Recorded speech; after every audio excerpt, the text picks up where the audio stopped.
Welcome back, all masters around India. Looking forward to their best team here in Pokemon Unite India Open 2023. Welcome back to the day 2 of the playoff bracket. We are looking forward to which team is going to go ahead because the journey is long. We did have 10 teams. Three of the teams have made their way towards the lower bracket or the losers bracket yesterday. Today we are going to see another set of teams making their move there and maybe even the matches. But today we are going to start off with a winner bracket match. But before we go there, my name is Lucifer. Joining me on desk to start things off is going to be Raider. And Raider, what are you thinking of today's games that we have on hand?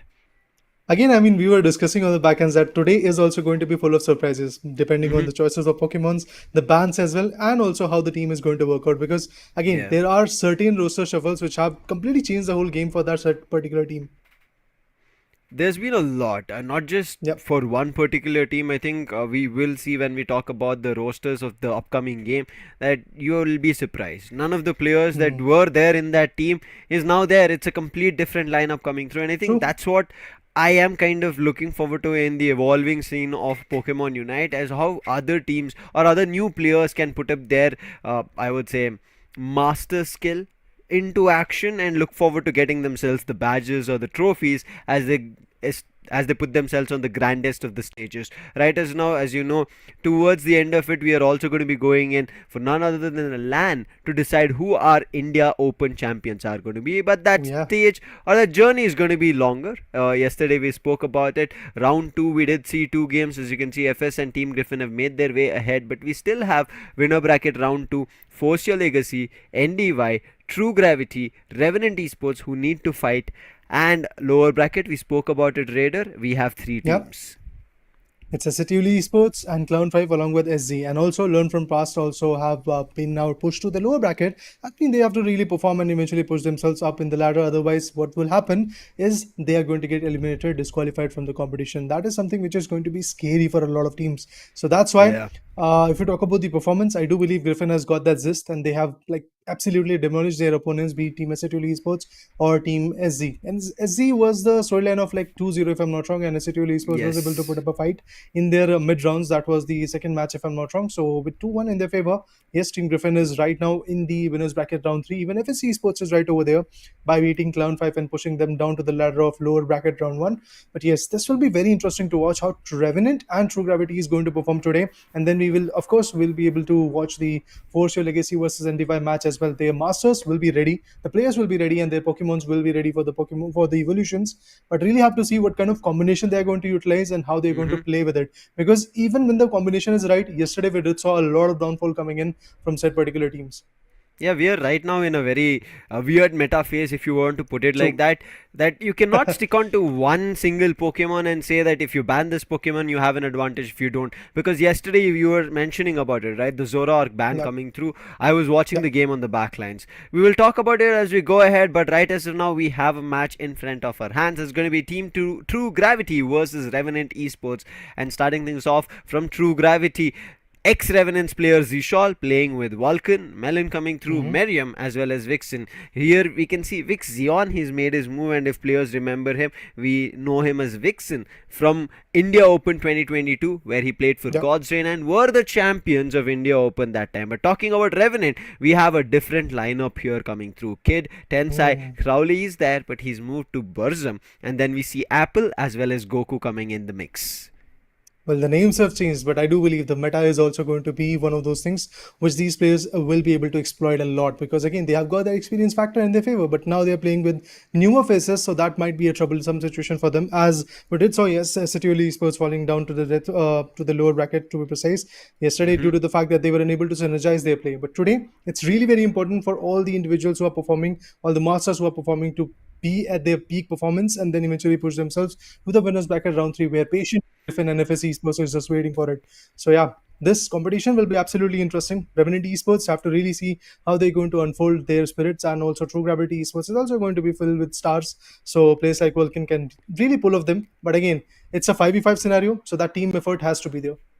Yeah, I think we were also talking about this. For people who have seen Vulcan play, we see a lot of Zacian coming in from his, and even when Mewtwo Y and X came through, we could see that as well. Again, this is I'm talking about in circuits where they go for 5-man stack and try to push rank. Now coming into the competitive circuit of things, how teams play, because they have to figure out not only that they put their best game, which is the A game coming ahead, but also find a way to counter their opponents, because it is going to happen that in the draft phase you pick a Pokemon and the next two choices coming in is going to be from the opponent who will try to counter your Pokemon choices, which maybe they can find chaos on and fight it down. So as of now, it's going to be an interesting play that we'll be seeing. Let's jump into the draft phase and see what's cooking over there.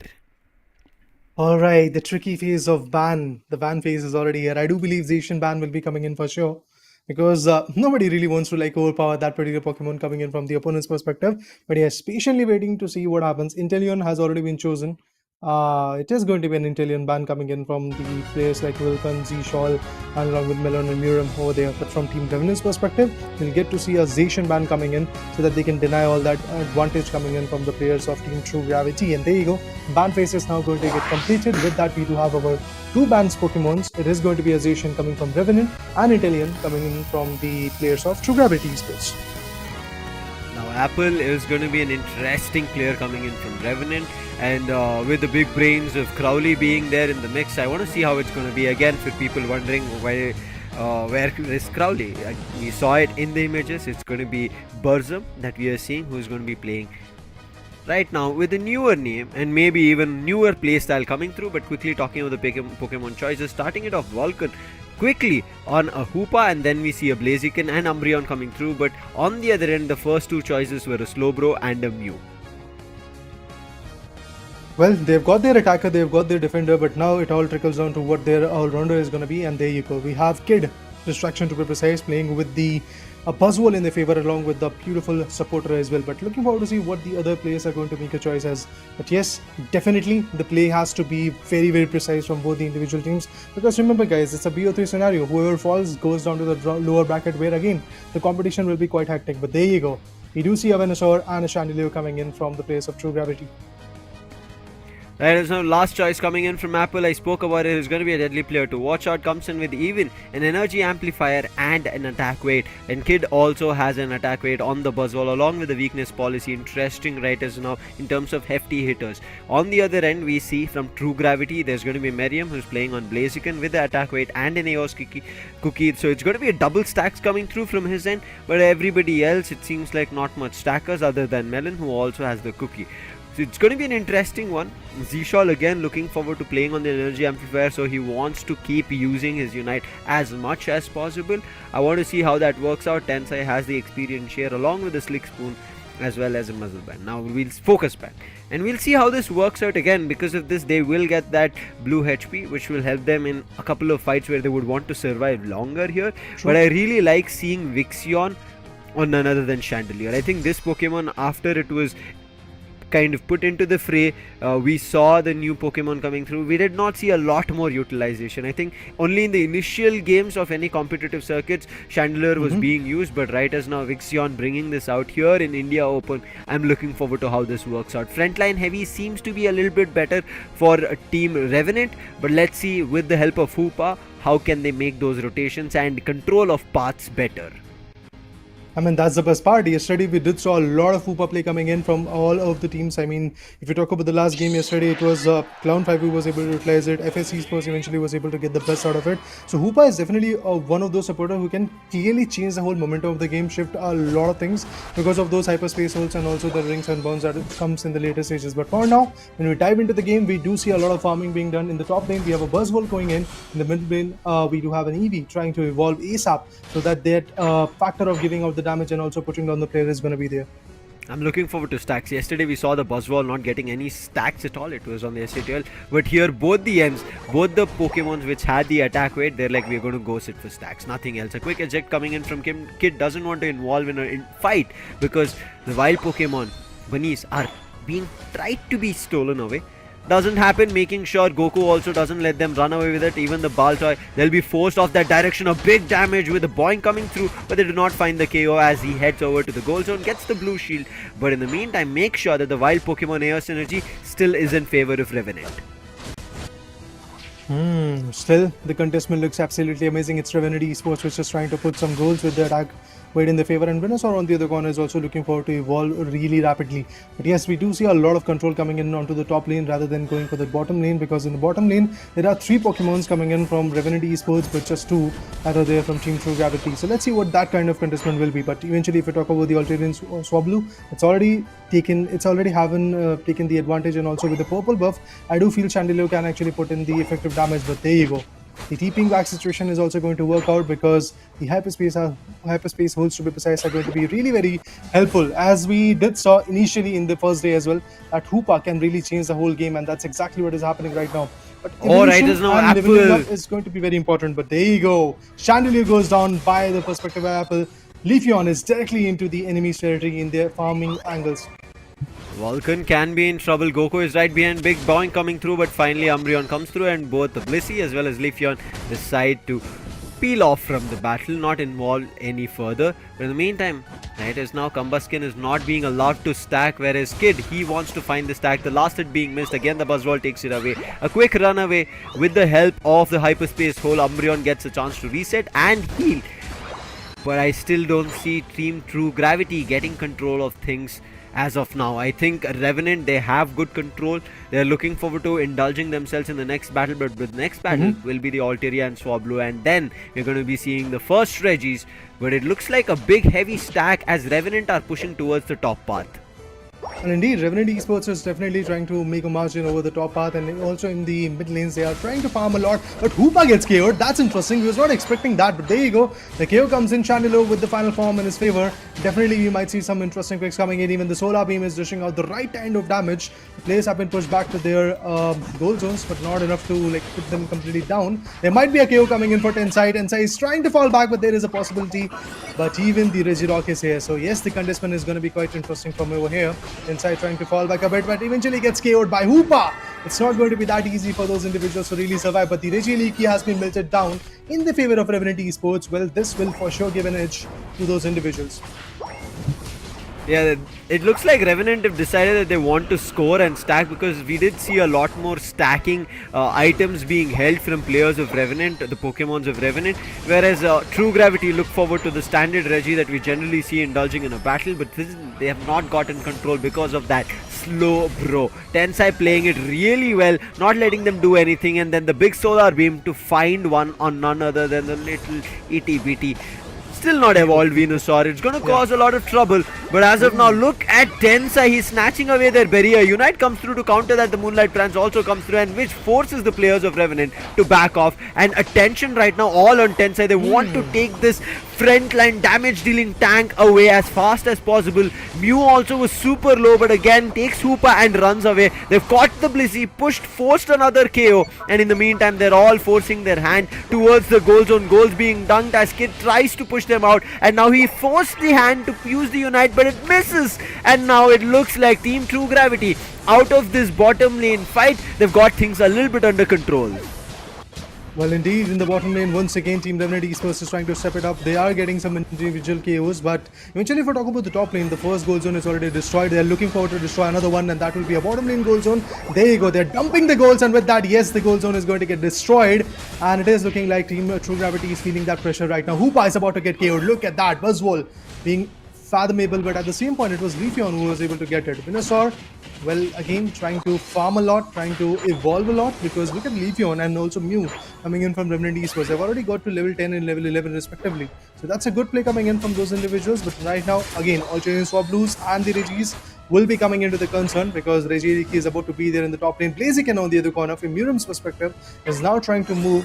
Who was the first goal in the bottom lane? Oh, Hoopa has to work out right here, and eventually True Gravity has to pull in the strength. But there you go. Regieleki meltdown will be coming in. Buzzwole finds Hoopa. Not a very good scenario for the players of Team True Gravity, but they're able to completely destroy the bottom lane goal zone. And Umbreon on the other corner is also going to go ahead and secure a few more. Even the bottom Regi is being secured from True Gravity. It doesn't seem to be working out for them. But in the meantime, this Regieleki that consistently Revenant are able to take is also helping them destroy the goal zones. However, it doesn't seem like they've had a great overdunk scenario here, because you can see Revenant are only at 210. Vixion right now keeping control of the top path tier 2. is going to be trying to put a stop, but in the meantime a big 45 was about to be scored from the Leafeon at the bottom path and is now stuck as because two players, they're trying to do him some damage. Tries to dodge and run away, but the Hoopa's range catches him, and I think that was the basic hit coming through, and that is going to be one KO, which helps Team True Gravity to run ahead. We'll have to see what happens next. And eventually Mew moving forward. Hoopa with the rings and bound can definitely be quite chaotic. Vulcan, not a lot of HP for him. And Mew is definitely damaging him out. So it will be very interesting to watch how that play is going to unfold. But Blaziken on the corners is also trying to secure a few more goals. But that the Unite is done and dusted. Now in the top lane we do see individual Pokemon trying to go ahead and go for the scores, but Blaziken finds Leafeon, and at the same point I do believe Chandelure is also going to inflict a lot. There might be a possible KO coming in, but Hoopa gets taken down. Not just that, it's Blaziken who has been taken down, so definitely with that Chandelure is also going to back out because there is no support coming in as such, and at the same point even Revenant Esports has to step back a bit so that they can survive for a little bit longer, otherwise the KOs could have been coming in. But with the Solar Beam, Mew definitely wanted to steal that HP, but eventually that is not the case.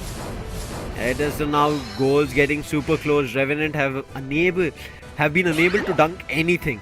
177, 30 more goals is what Team True Gravity needs to close the gap. Egg bombs to try and steal a little more of AOS energy and experience. Ready for another. A Solar Beam also comes through, and therefore the AOS energy denied for now. Regieliki again about to be spawning at top. Same goes at the bottom, and you can see this time Revenant are a little bit split. They are also intending, because this is the last Reggie that they're going to be fighting before the legendary fight coming through. Two players are at the bottom, and keeping them guard is going to be the Umbreon, and True Gravity will get that for themselves without any trouble. In the meantime, the top path, again no contention from True Gravity. They let Revenant take it away. They get it. It's time for the last battle. Kid is going to be a little bit further away from getting his Unite and also reaching 13. If he does, I think his damage output is going to be good. I'm not too sure of how many stacks he was able to do, but Bism, as of now, will try to keep them in check with a Solar Beam to check the tall grasses and will flush out where Melon is. Melon gets Hyperspace, also will be going in for a full heal and then TPing back, but at that TP puts a big Solar Beam as well as a booster attack coming through to do some damage. So right as now, Revenant, it looks like they're just keeping the players of True Gravity in check rather than initiating a legendary battle.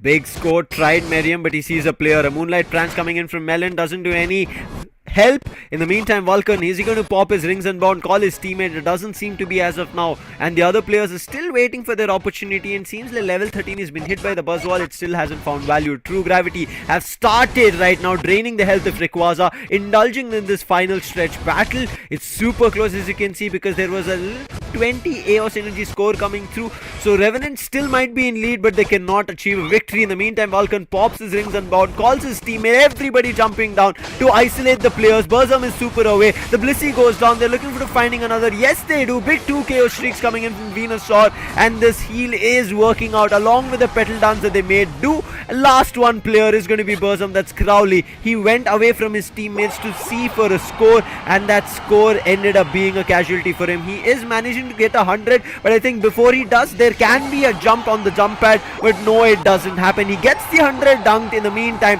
there's counter hundreds being dunked from True Gravity, and True Gravity make a comeback in this final stretch without the Rayquaza, as well as deny the Rayquaza for Revenant. And Revenant's chances as of now, after having a good control over the battle in starting things off with Thea Sky Ruins, have seemed to lost control of it. This battle has gone in favor of Team True Gravity, and Revenant, their Pokemon unable to close it in the final stretch.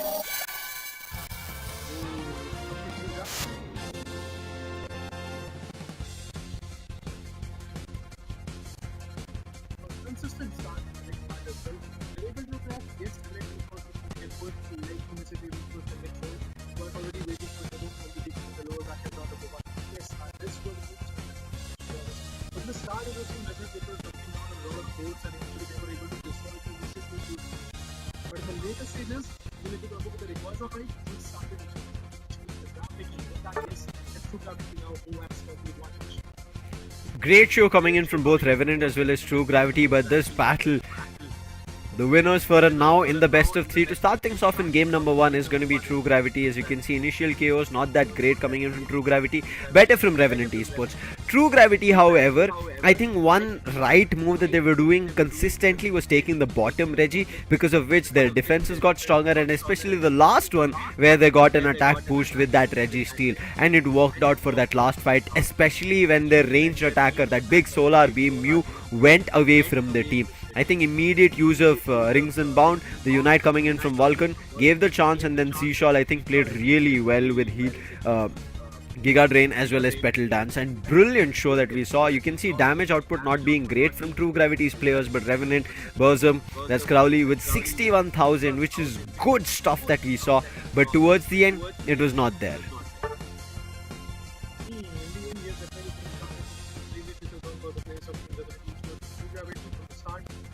They're trying to evolve in their own pace, and they were able to figure out what they had to do.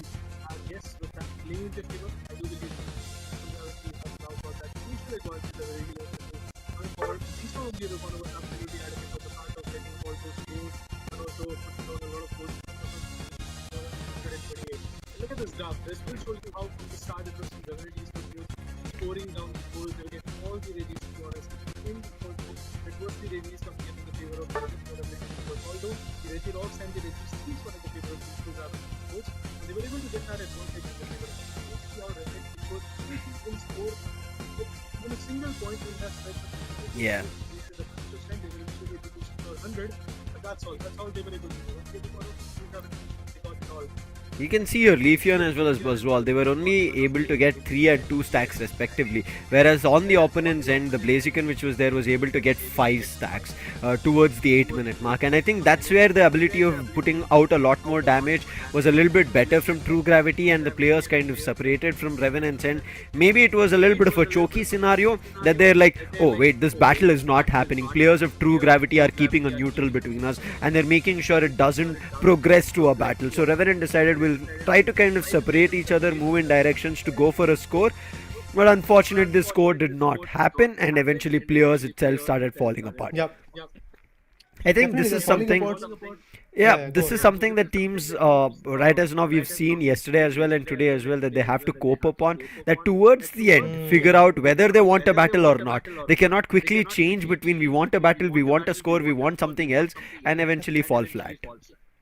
There has to be a game style coming into the that final stretch time, and eventually they have to figure out what they really have to do. They have to go through that, not eventually go for those split-second decisions. Well, it can work out, but only if the opponent is kind of weak at that point and they are unable to get that whole stacking up scenario into their favor. Then you can go for a fight and also try to go for some goals as well, meanwhile pushing your speedster. But there were no speedsters being utilized from both the particular teams, so that was also kind of a surprise for me. Due to that, there was not a lot of ceiling down scenarios coming in, be it the Reggie Leakies or the Rayquazas or the goals as well.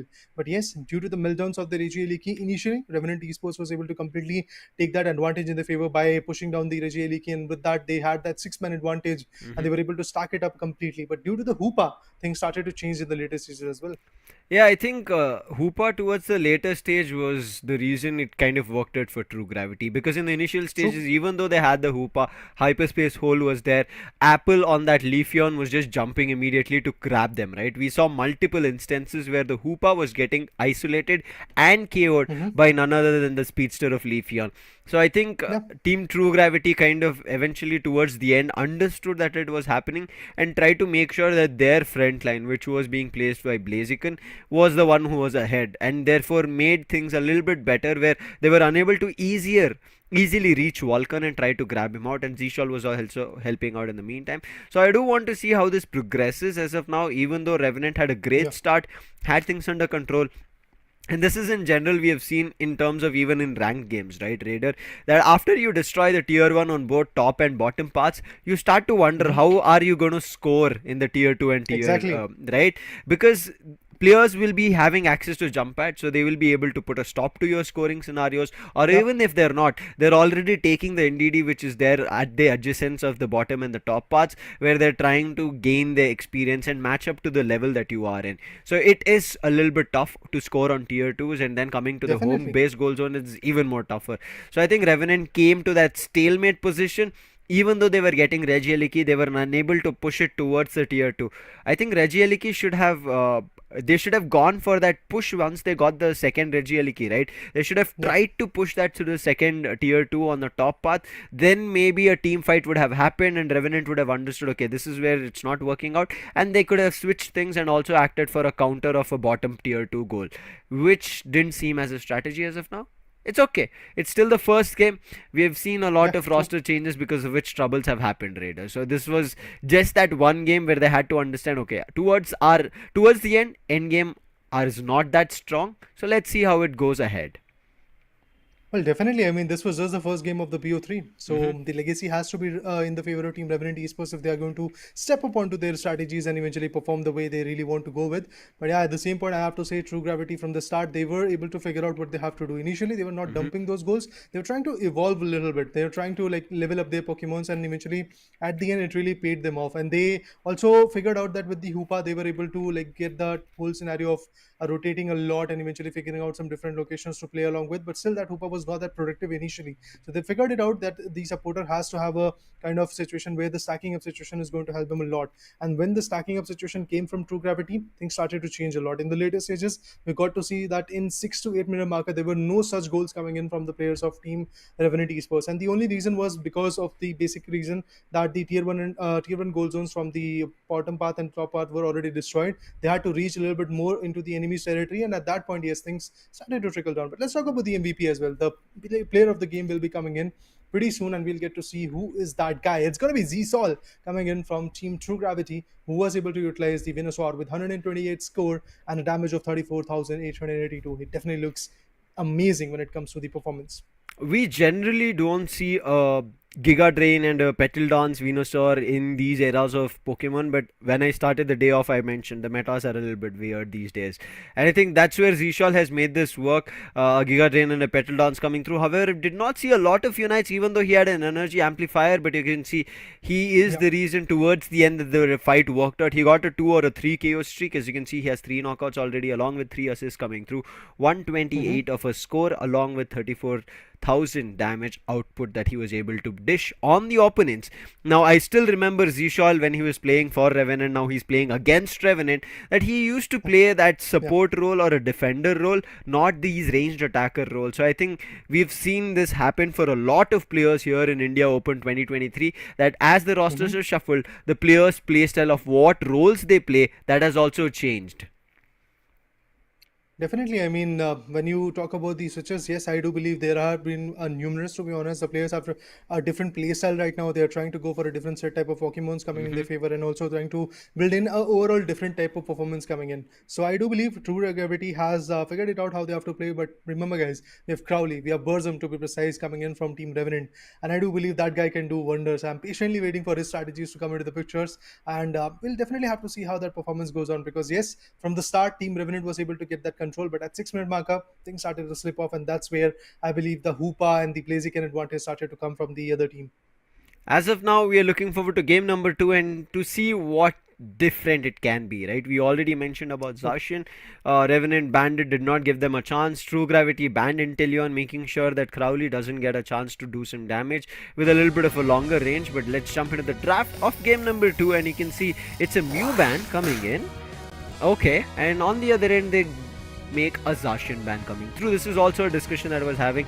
Zacian is still counterable, but people feel like there are chances if they let Zacian get its Eos energy, right? If they let it get its experience, it's still a troublesome Pokemon. Quick lock-ons coming through, as we were speculating. As you can see, Inteleon allowed, and immediately Burzum makes that lock happen. However, Vulcan and Miriam.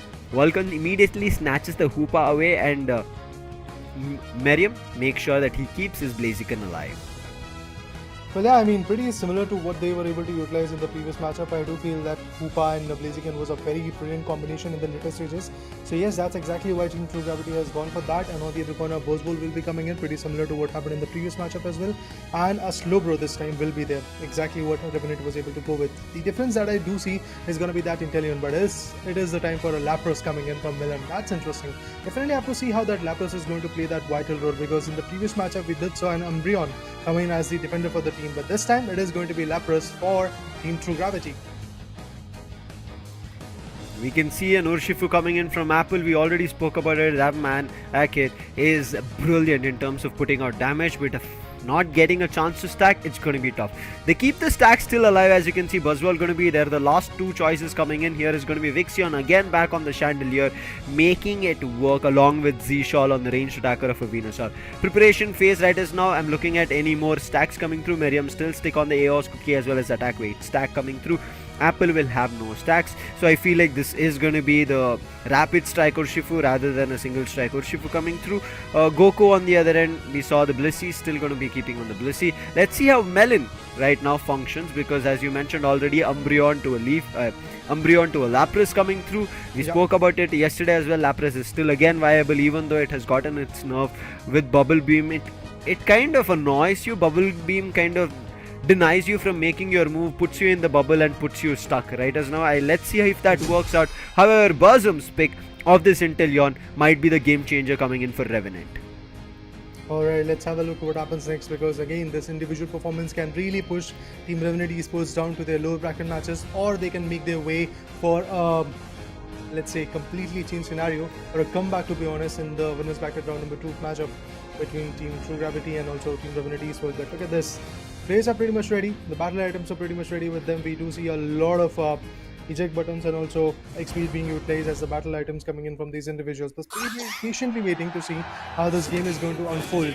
Revenant Esports, yes, this is the match. This is the 10-minute marker where they have to really step up. On the other corner, True Gravity is pretty much same when it comes to their meta, when it comes to their utilization of the Pokemons, and it's the only difference of a Lapras coming in. But let's see how Lapras against the Umbreon is going to take a vital role, because previously, as we did mention, that it was the Umbreon coming in as a defender, but now it's the Lapras, so maybe things will change. Even before that, once again, Team Revenant's get, should I say, distraction is going to go with the first 4 goals in their favor. Revenant once again starts off with the similar fashion, where they're going to take that control from the start. One snatch of a stack was done on the other end, and another snatch of a stack being done from the other end. Revenant and True Gravity have gotten their snatches, but also have gotten their 2 initial stacks ongoing. Or I'm not too sure. I think, oh wait, the stack did happen. That's the reason we can see the score of 9 coming through. Second stack coming in from the Buzzwole. In the meantime, a fight to get the NDD. It gets secured. Well, let's see how it progresses. As of now, I think both the ends we'd see 2 attack weight stacks coming through. Vulcan, we did see him trying to cause trouble as they were trying to get the buffs. He was unable to snatch it away. Therefore, Apple, as you can see, he does have a buff along with his teammate. Only has the red one, so he can still make the damage happen. Goes in for the Alterian Swablu. Kumbaskin comes in from the other end. It is going to be a battle, but no chaos being dealt on either end. No Pokemons get fainted. Yeah, till now I believe the approach is looking absolutely decent from both the individuals. They're trying to level up as well, but the Hoopa is now at contest. Urshifu might be able to get it out, but eventually Hoopa was able to TP back to the base, and now it's there with the HP, which is the best part. Hoopa with the Blissey stack is definitely... Oh, sorry, my bad. Urshifu with the Blissey stack can definitely punch in and eventually get the best out of it, but look at this. Vulcan again putting up the pressure, but also TPing back whenever the situation demands. True Gravity is sticking to their same strategies that they were able to be fruitful with in the previous matchup, but Kumbaskin on the other corner still trying to level up and also defend the tier 1 goal zone coming in the top lane. But at the same point, pretty soon, after like 50 seconds, we'll get to see the Regis also being spawned, and then the fights will change. However, there's been better stacks coming in from Kid on the Buzzwole. That's something to watch out. In the meantime, buffs being stolen away from the players of Revenant. So a lot of stuff being done from Team Revenant. They're playing super smart. Burzum playing on Liquidation as well as Felstinger. Vulcan tried to snatch the buff, but it seems like he's going to be giving away his own Pokemon's health. There's going to be a feint coming through, therefore sent back to the base to respawn. In the meantime, Vixion wants to go super strong. Overheat coming through along with Imprison forces the player on the top path. Once again, the Alterian Swablu's are again into the concern. We do see a lot of evolution coming in, but Buzzwole trying to get the best out of it. Hoopa again working with the charm, and we do see that Hyperspace Soul being very active and very useful. But now it all trickles down to who is going to focus on the Reggie Elikin, who is going to get that stack onto the bottom lane with the Reggie, I guess, size maybe? I have to see what type of Reggie is going to be there in the bottom lane. It's going to be a Reggie Rock.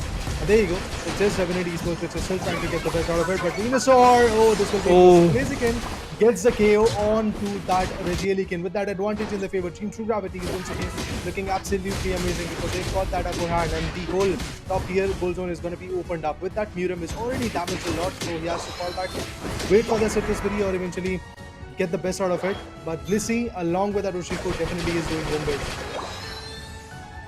Secure's coming in. It is going to be the bottom Secure for True Gravity as well. They already got the top. Burzum alone couldn't stop this. He did try his best. And as you can see, it is going to be a Lapras Secure coming in on the Regirock. Their defenses is going to be boosted, and Miriam, he could have gone for a fight. And that's the reason he was so aggressive. Also managed to destroy the tier 1 of Revenant. This time Revenant a little bit in trouble. Melon, he was about to get KO'd. Thankfully, he reaches to his teammates. That crit hit coming in from Inteleon caused trouble. But there is also Apple on that Urshifu. Something that they have to be worried about. The Flaming Kick and the overheat coming through. But entirely gets missed. Still, the Chandelier helps. The overheat works. Unite being used to do some damage. Forcing the players of Revenant back, finding another KO, and then moving towards the flux zone as their intentions are clear here to destroy the goal zone. But from the back comes in Kid, uses his Unite and chases the players away, but Zshol's petal dance is still devastating, and the Blaziken finds another KO and puts the healer down. Burzum tried to initiate a fight with the liquidation, but Venusaur coming in with the Unite axis eventually gets a chance to find another KO, and Blaziken finds Buzzwall as well, and True Gravity right now putting them to 10 Gs or plus and taking everybody down and getting control of the bottom path as well. Oh yeah, there you go, another set of 40 coming in from the Venusaur. It's absolutely amazing the way these players are trying to step up. But remember guys, in the previous matchup it was Revenant Esports who was able to destroy the first and first goal zones coming in from the top lane and the bottom lane, to be honest. But this time it is going to be Team True Gravity, so obviously scoring those goals in the later part is going to be a little bit more challenging. If they have that Rayquaza advantage, they definitely will be able to do it. Even melting down that Regi is not going to be enough. They have to completely stick with it and eventually stack up on it so that they can get the best out of it. With the petal dance, once again things are changing, and there you go, the Rayquaza, oh sorry my bad, the Regieliki has been melted down. Koopa secures another 8, and there you go, the contestant goes on with the rings unbound. Yes, the pressure is absolutely high, but Koopa might actually get KO'd if he tries to play with that angle. But yeah, there you go. Once again, the top lane goal zone is actually the contest, but Inteleon goes in for another ult. We do see a lot of ultimates being utilized right now. Another tier being destroyed. Slow being used to take the Blaziken down, but it doesn't work. It gets trapped, and right as now Apple was about to get KO, tried to run away. The Buzzwall in the meantime gets one, but it's going to be a 3 KO streak. Nice run from Zshol. He finds the 4th, and big KO streak coming through. And Revenant unable to find any value anywhere, and right as now Vulcan, a little bit of an overextension. He's moved towards the buff areas, but he uses his hyperspace hole and immediately teleports back to base and then to a safe position. True Gravity with a big difference, 10 times the difference of what Revenant has, sitting at 304 to just 33 is what Revenant have had. Oh, the first Solara is in there. The Ready skill is going to be stolen this time by Blissey. Revenant Esports might be able to get that advantage in their favor, but there you go, Blaziken gets down. Hoopa on the other corner secures 27, and with that the tier 1, the goal zone at the bottom half is actually getting that message, but the petal dance is still working out. Oh, Venusaur gets KO'd by Inteleon. That is interesting. The whole bottom lane goal zone looks like it is going to get destroyed pretty soon. And look at that, the Lapras, the tank is still working its way up. Along with that, the Vixen, Vixen to be precise, with the Urshifu still trying to get the best out of it. Chandelier gets KO'd. Inteleon is actually on a spree right now, but Lapras retaliates by taking down the Urshifu on his own. The Blaze Kick is too much for them to handle. The stun and the immediate second hit coming through from Miriam is just too good. Focus Blast want to take the Alterian Swablu. Overhit coming through. Hits a big damage, but still Burzum wants to chase. But I think Miriam might have a chance to find the KO. He does, and then Tensai finds the counter KO. But right as now, there's 2 players on his tail. Tensai finally with the Amnesia help as well as the Egg help coming through. He's able to save himself and also get the health, but in the meantime Melon gets a 37 score, and Revenant trying to find at least this one Regi. If they can push and break one of the tiers, either at the top or the bottom, they'll be more than happy. But the contest is already there. Zshol, will he be getting KO'd this time? The lock is there and the slow beam also. So right as now, before the legendary fight, we see multiple unites being used from Revenant to secure at least the top path fight, but not the Regieliki. They've all moved down down towards the Rayquaza. There are two players who are KO'd, but before the Rayquaza spawns, they should be here. Revenant immediately going for a meltdown here, drained to half of its health, and Unite being used. Spy Vision, can they find the last hit and the secure? But no! The secure comes in from Vixion, and that steal is going to prove very fatal for the players of Revenant Esports, and they're all getting KO'd. It's only one player who survived, but it's Kid going in for one goal of 100. His entire team wiped. Man, that was an interesting approach coming in. I mean, all of a sudden Challenger comes in, steals all Rayquaza, advantage in the favor, and with that, look at this scoreline. I do believe it can actually go up to a 800 scoreline, 800, 900 scoreline coming in, and there you go, 842 already in the favor. They're not going to stop. They are still going to get few more KOs, I do believe that, but on the other corner, Kid was able to secure 100, as you said, initially in the first few seconds of the final search time, but that is not enough. Hoopa, once again, putting its charm in the factor. The hyperspace holds are definitely helping them a lot, but look at the contestment, the petal dance is still working out, and they're trying to farm as many as AOS and as possible, and then eventually go for a few more scores, but we do see multiple KOs coming in from Blaziken, and it's unstoppable. Urshifu finds Lapras, the tank has been destroyed, and with that I do believe Venusaur is going to get one more, and that is going to be the Urshifu. Again, there is a big opening, a big chance for these guys to go ahead and secure many more goals, but still the job is pretty much done. It is going to be True Gravity Esports, I believe, which is going to move forward to Oh my god. Look at the chaos that is happening over here. Look at Zishal surviving in their opponent's goal zone, finds Buzzwall. Wow. Buzzwall, even with Superpower and Smackdown, couldn't do much. That petal dance in Giga Drain, 3 KO streak coming in for Zishal. Activates the Spy Vision, but at what use? Even Unite being activated from none other than the Urshifu just gets 9 hit rate. He's going in for a lot more, but Zishal not going away. He finally gets KO'd by Burzum along with the other Blaziken getting cured, but it doesn't matter as of now. It is going to be True Gravity, and to make things even worse, Melon going in for mere couple of goals here and there by securing the AOS energy and making Revenant feel this loss to the core. True Gravity put Revenant down, and the match winners are going to be True Gravity. Ooh, this was a scary match for Team Revenant Esports. I mean, 133, that's all they've got on the other corner. True Gravity is like basically leading the charts by 950 points in their favor, like 1088. What a score! I was not at all expecting this kind of like, let's say, carnage coming in from the place of True Gravity, but look at the number of I forgot to watch the scoreline entirely because of what was happening. 1088. Merriam with 294 score. Melon coming with 235. We saw him even at the end as well. He's just like, okay, there's AOS energy lying around, I'll quickly take it, score more. Coming to Zishal, he got 267, but I think here I feel like the MVP goes both to Vulcan as well as Vixion, even though Merriam has it for now, the player of the game. But I think the usage of the hyperspace hole on point, Vixion's imprison on point, making sure the players, either Apple or Kid, whoever it was, were unable to use their movesets once they were caught in that imprison, and then the overheat damage, the Unite usage coming in from the Chandelier, big time damage that we saw. As you can see, 73,000, but Merriam goes even more bigger, 128,000 on the Blaziken. I think he blazed the lobby. He literally blazed all the Pokemons of Revenant. I mean, that too actually at the very right time period, because remember at like 6-minute marker we started seeing a lot of KOs coming in from Blaziken and his Miram, and he was absolutely on point with it. And also when they were got denied by a lot of Unites being used at the like 7-minute 56-minute marker, at that point, yes, the 4 Pokemons of Team True Gravity, if I'm not wrong, were already KO'd and they were pushed back to the base. But eventually when they came back, they were able to steal the whole Rayquaza advantage, and with that, look at the number of score, man. I'm still looking at that, like 1,088 points is what they're able to get on the other corner, just 133. And that's all Team Revenant Esports. Imagine what the 100 that you can see from 33 to 133 is just the Kid who managed to score 100 at the end. Buzzwall. Right? Buzzwall, who went to the tier 1 of the top path, and that's when they destroyed the first goal zone. You can see in the graph as well, towards the 8.5-minute mark is when you can see the tier 1 of True Gravity being destroyed. Otherwise, True Gravity had almost destroyed everything on the side of Revenant. And look at the scores. Only 3 stacks is what we saw coming in from Buzzwall, which was good for the initial battle, but I think Urshifu not finding value, Buzzwall couldn't do much. Then we move towards this side, right? True Gravity. You can see already 4 stacks coming through, and that worked out better towards the end. countering the 3 stack. Merriam had to be the player of the game. You saw it even in the standings as well, in the match stats. And here there's no denying, especially the damage output coming on Blaziken. And I've heard from a lot of people, Blaziken, even though it was put into the fray, right, had not been a super viable or a super helpful or a super synergetic Pokemon for the team to win.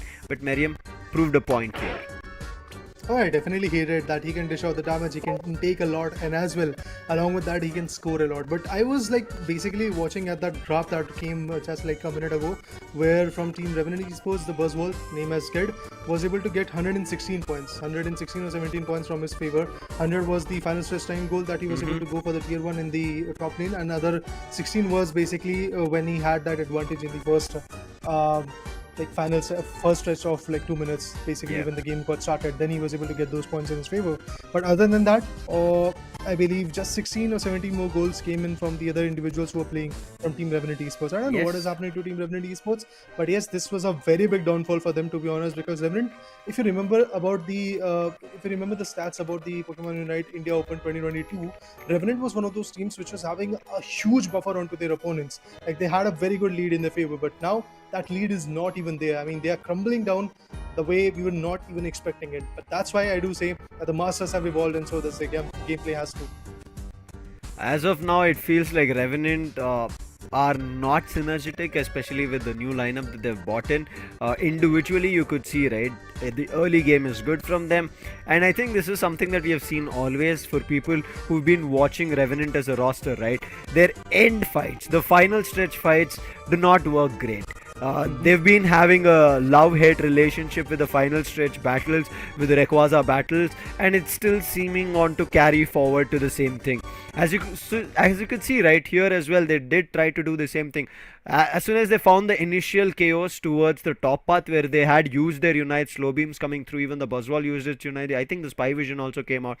After using 3 Unites over there to find chaos on the players of True Gravity, they immediately jumped to the Legendary Pit, tried to take down Rayquaza. As soon as Rayquaza spawned, it had drained half of its health, right? But what happened was the other players had again respawned, and that is where it gave an advantage, especially with Vixion getting in that hit, because I think if we go for that slow replay, right, you would see that already the liquidation was started coming in from Burzum. Vixion was waiting for that last nth moment where Rayquaza's health was very low, immediately used its overheat, and that last hit secure came through, and there was nothing that Burzum could do, even though his liquidation was ongoing. And that's what happens. I think ranged attackers are very crucial for secures.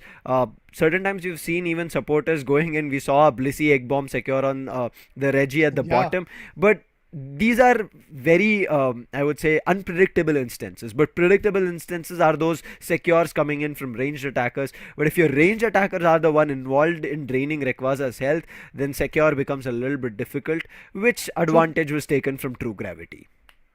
I mean, when True Gravity got KO'd, I mean, the only reason why they got KO'd in the top lane was basically all the units coming in from the players of Team Revenant. Exactly. They should have actually farmed on it and eventually wait for the right period so that they could have the advantage of the Rayquaza, because that was the only scenario where they could have easily maintained that score, or maybe got a lead onto the players of Team True Gravity, because True Gravity was already sitting with a score of somewhere 381 points in their favor initially, even before the final stretch time came period. So that was very interesting, to be honest, but at the end it all trickled down. But guys, this was the first match. There are 2 more matches to go with. All those are going to be a BO3s. We will get to see a lot of action, but after a quick short break.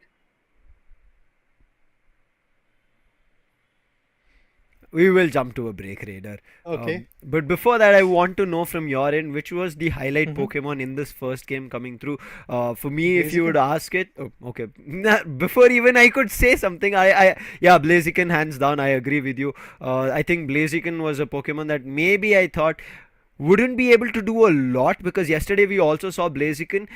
It kind of had a little bit of an iffy instance, right? Griffin picked it up. Griffin initially had a good game, then had a game which did not work out. They again switched the Pokemon roles, and eventually it worked out. But for me, the pick is going to be on Venusaur coming through, especially playing a Giga Drain as well as a Petal Dance. This was again seen from Luminosity's end once, and a lot of us had questions. Where is that Beamosaur coming through? Why did they go for a Petal Dance other than the Solar Beam? And players, when they kind of show us that with the movesets that are there, Pokemons are always viable. You just need to know how to play and synergize with your teammates. I think that's what was being done better here from Zishal. Right, as now we've spoken about our Pokemons which we liked in terms of the first game. We'll see which we like towards the next other two games, but all after a short break.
All right, after a quick short break, yes, we are finally back once again at the desk with the Pokemon Unite India Open 2023 action already being resumed. After the first match, we did saw a lot of ups and downs in that particular matches, but yes, it is going to be Team True Gravity who has made their way back in the winners bracket round number 3. Well, with that, my name is Jaden. Along with me, we do have Necros on the desk for this particular matchup. Necros, what are you expecting in this match? I mean, just after seeing the three matches yesterday and also the starting one of today, it seemed to me Mhm. that we will be seeing a 2-1 score, but we'll have to see if we Okay. are going to see it today in the second match or the third match. But still, expectations for me to say it's quite high. I mean, we see all the best of the best teams in India competing for that one title. There are some previous players, like if you talk about True Gravity, we saw a lot of players who have played for Revenant in the past as well, like Crystal and all. Mhm. But now they are playing, they have made a new team, and the way they are, showcasing their skills in front of the newly formed Revenant Esports, it seems that the OGs are actually still in the form and they're actually teaching a lot of lessons to the new upcoming players. Well, currently, if you talk about Team True Gravity, initially in the first matchup of the BO3, yes, True Gravity was there with a buffer of somewhere around 130 points, 150 points in their favor, and they were able to be victorious with the Hoopa and the Blaziken combination, which they were able to utilize at its peak. But eventually, if you talk about the second match, the competition was way too high coming in from Team True Gravity, and there was a scoreline of 1088 from Team True Hmm. Gravity, and Revenant was stuck with just 133 points. So that was kind of disheartening when you talk about a team like Revenant. But as you said, yes, the changes have definitely changed a lot of things, and even the choices of Crowley Burzum going for the Inteleon didn't even work out a lot in the second match. And also, if we talk about the first match, it was Zishol which was able to do the heavy lifting for the players of Team True Gravity. On the other corner, from the particular perspective of Team Revenant, Mew was there as Crowley was able to utilize it, Burzum was able to utilize it, which is the new name of our team, Revenant Esports is Crowley. But still, I have to say that in the next match, when the ban for Mew came in from the place of Team True Gravity, things started to trickle down. Then Revenant Crowley has to go for a different thing, and he decided to go for an Inteleon, which was kind of not that fruitful, to be honest, because throughout the way he was unable to get any KOs, and also if you talk about the goals, it was not that much from his perspective. I mean, also if you talk about the way True Gravity handled and dominated in the second match, I was Mhm. seeing that kind of number of assists that they had, number of KOs that they had. It seemed to me that the Revenant we knew in the previous India Open, or if you talk about the previous worlds that we see in a WCS or in the ACL, it's not that. Definitely the roster has changed it, but that legacy that we saw coming up from SATL or maybe Team Griffin, Yeah. it's still not there for Revenant. Yes, they have qualified with the new roster. Yes, it will take a little bit of more time for the lineup to gel up with each other, to synergize as well as to make themselves comfortable with each other's play. But in this kind of stages like India Open, you don't have a lot of chances to make mistakes. I mean, you have already been pushed down to the lower brackets. That means that if Yeah, you lose one more match, if you lose one it's more done. BO3 series, it's done and you will be out of the competition. We'll have a look on the brackets again and we'll give you that information of which team will be facing which team in the upcoming matches as we just speak, because Revenant, they were pushed down to the lower brackets, but now it seems that Team Griffin will be facing True Gravity in the winner brackets round 3. Alongside, we will be seeing FS Esports take on Force Your Legacy. Well, this will be very interesting battle coming in between Team Griffin and True Gravity, because if you talk about Team Griffin from the start, they have been the dominant force, to be honest. 2-0 and then a 2-1 onto the players of Team SATL Esports. Team Griffin definitely was able to put a big marker, but right now if you talk about Team True Gravity, after dishing out that kind of damage onto Team Revenant Esports and maintaining a lead of 950 points between them and Revenant Esports, that really shows even True Gravity is ready with their own strats. And for that reason, I do believe this match is going to be a well fought, contested match till the end. We might actually see a 2-1 coming in from one particular team. But yes, absolutely amazing competition is what I'm looking at. There you go. SATL was Esports versus Learn from Past is what we are going to witness. This is the, if I'm not wrong, lower bracket match number 1, which we are going to witness. Lower bracket round number 1, match number 1. SATL Esports versus Learn from Past. We have All Might, Bacha, Rex, Kurum, and Curse coming in. Pretty much similar lineup to what we witnessed initially from Team SATL Esports. But yesterday the performance was not on peak, but today it has to be on peak if Team SATL Esports really want to continue their journey in the lower bracket round number 2. Exactly. A lot of question marks for both the teams, because if you just talk about, they need a win. I mean, they cannot just walk away like it's okay, we've lost it, we will have another chance. No, it's not. It's because it's the lower brackets that is in the question. So if you lose, as we mentioned earlier, you will be eliminated from this India Open. And if you talk about previously, yes, learn from past. This lineup, they have players like Kyle, Kamil, Prod, and Lim we can see, but SC2L, the performance we expect from them, because they were the one to go to the WCS World Championship and represent our country, India, in the global stage. They had also tried to perform a lot in those against those big teams, like especially like Luminosity and others. They face a lot of challenges, but now when it comes to the regional circuit, we have seen them dominating. This very roster, it has dominated in the previous time, in the previous upcoming previous tournaments that happened, like WCS or in the ACL. So this time it's India Open. Once again, they are pushed down to a lot of matches to win to manage themselves go into the grand finals, but we'll see if they can manage it up or not. Well, with that, the ban phase will be coming in. Inteleon and Zacian ban pretty much adamant on the fact that they have chosen which particular Pokemon has to be banned. Inteleon is there from the place of learn from past, and eventually a Zacian ban will be coming in from the individuals of SATU Esports. But now it all trickles down to what the big phase is going to give us. We have a Mew by Calmon coming in, and an Umbreon along with possibly a supporter coming in from All Might's perspective. Let's see what kind of approach is going to be there for All Might, because yesterday we definitely wanted to see a lot of interesting approaches. But All Might might actually stick to his Blastoise, to be honest, in the latest stages. He's just picking up the Slowbro for now. A true defender approach. Interesting for Team SATU. Not to go for the Blastoise can be some different move that maybe learn from past might not be expecting, but yes, giving a chance for them. Vanquisher did not hesitate, mixed up the Blastoise for himself. We also see the new held item coming into play for Vanquisher. I would love to see how he's going to use that Curse and Sense for himself, while we see that Urshifu pick coming up from Kamil. So Urshifu, it did not work out very well in the previous day as we saw earlier yesterday, but I really want to see an Urshifu coming and finding a lot of value for his team. Well, definitely that value has to be there. On the other corner, Kirim goes in for a Clefable, and along with that, Curse is going to stick with a Glaceon.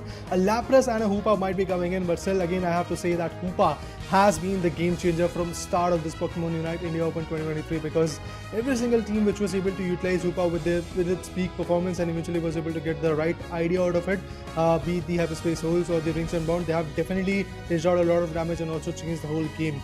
So I do believe Learn from Past is ready to fight back. On the other corner, Alone and Ninetales will be coming in from Badshah. Pretty interesting approach, because we have yet to see what Ninetales is going to do. Picking up Ninetales,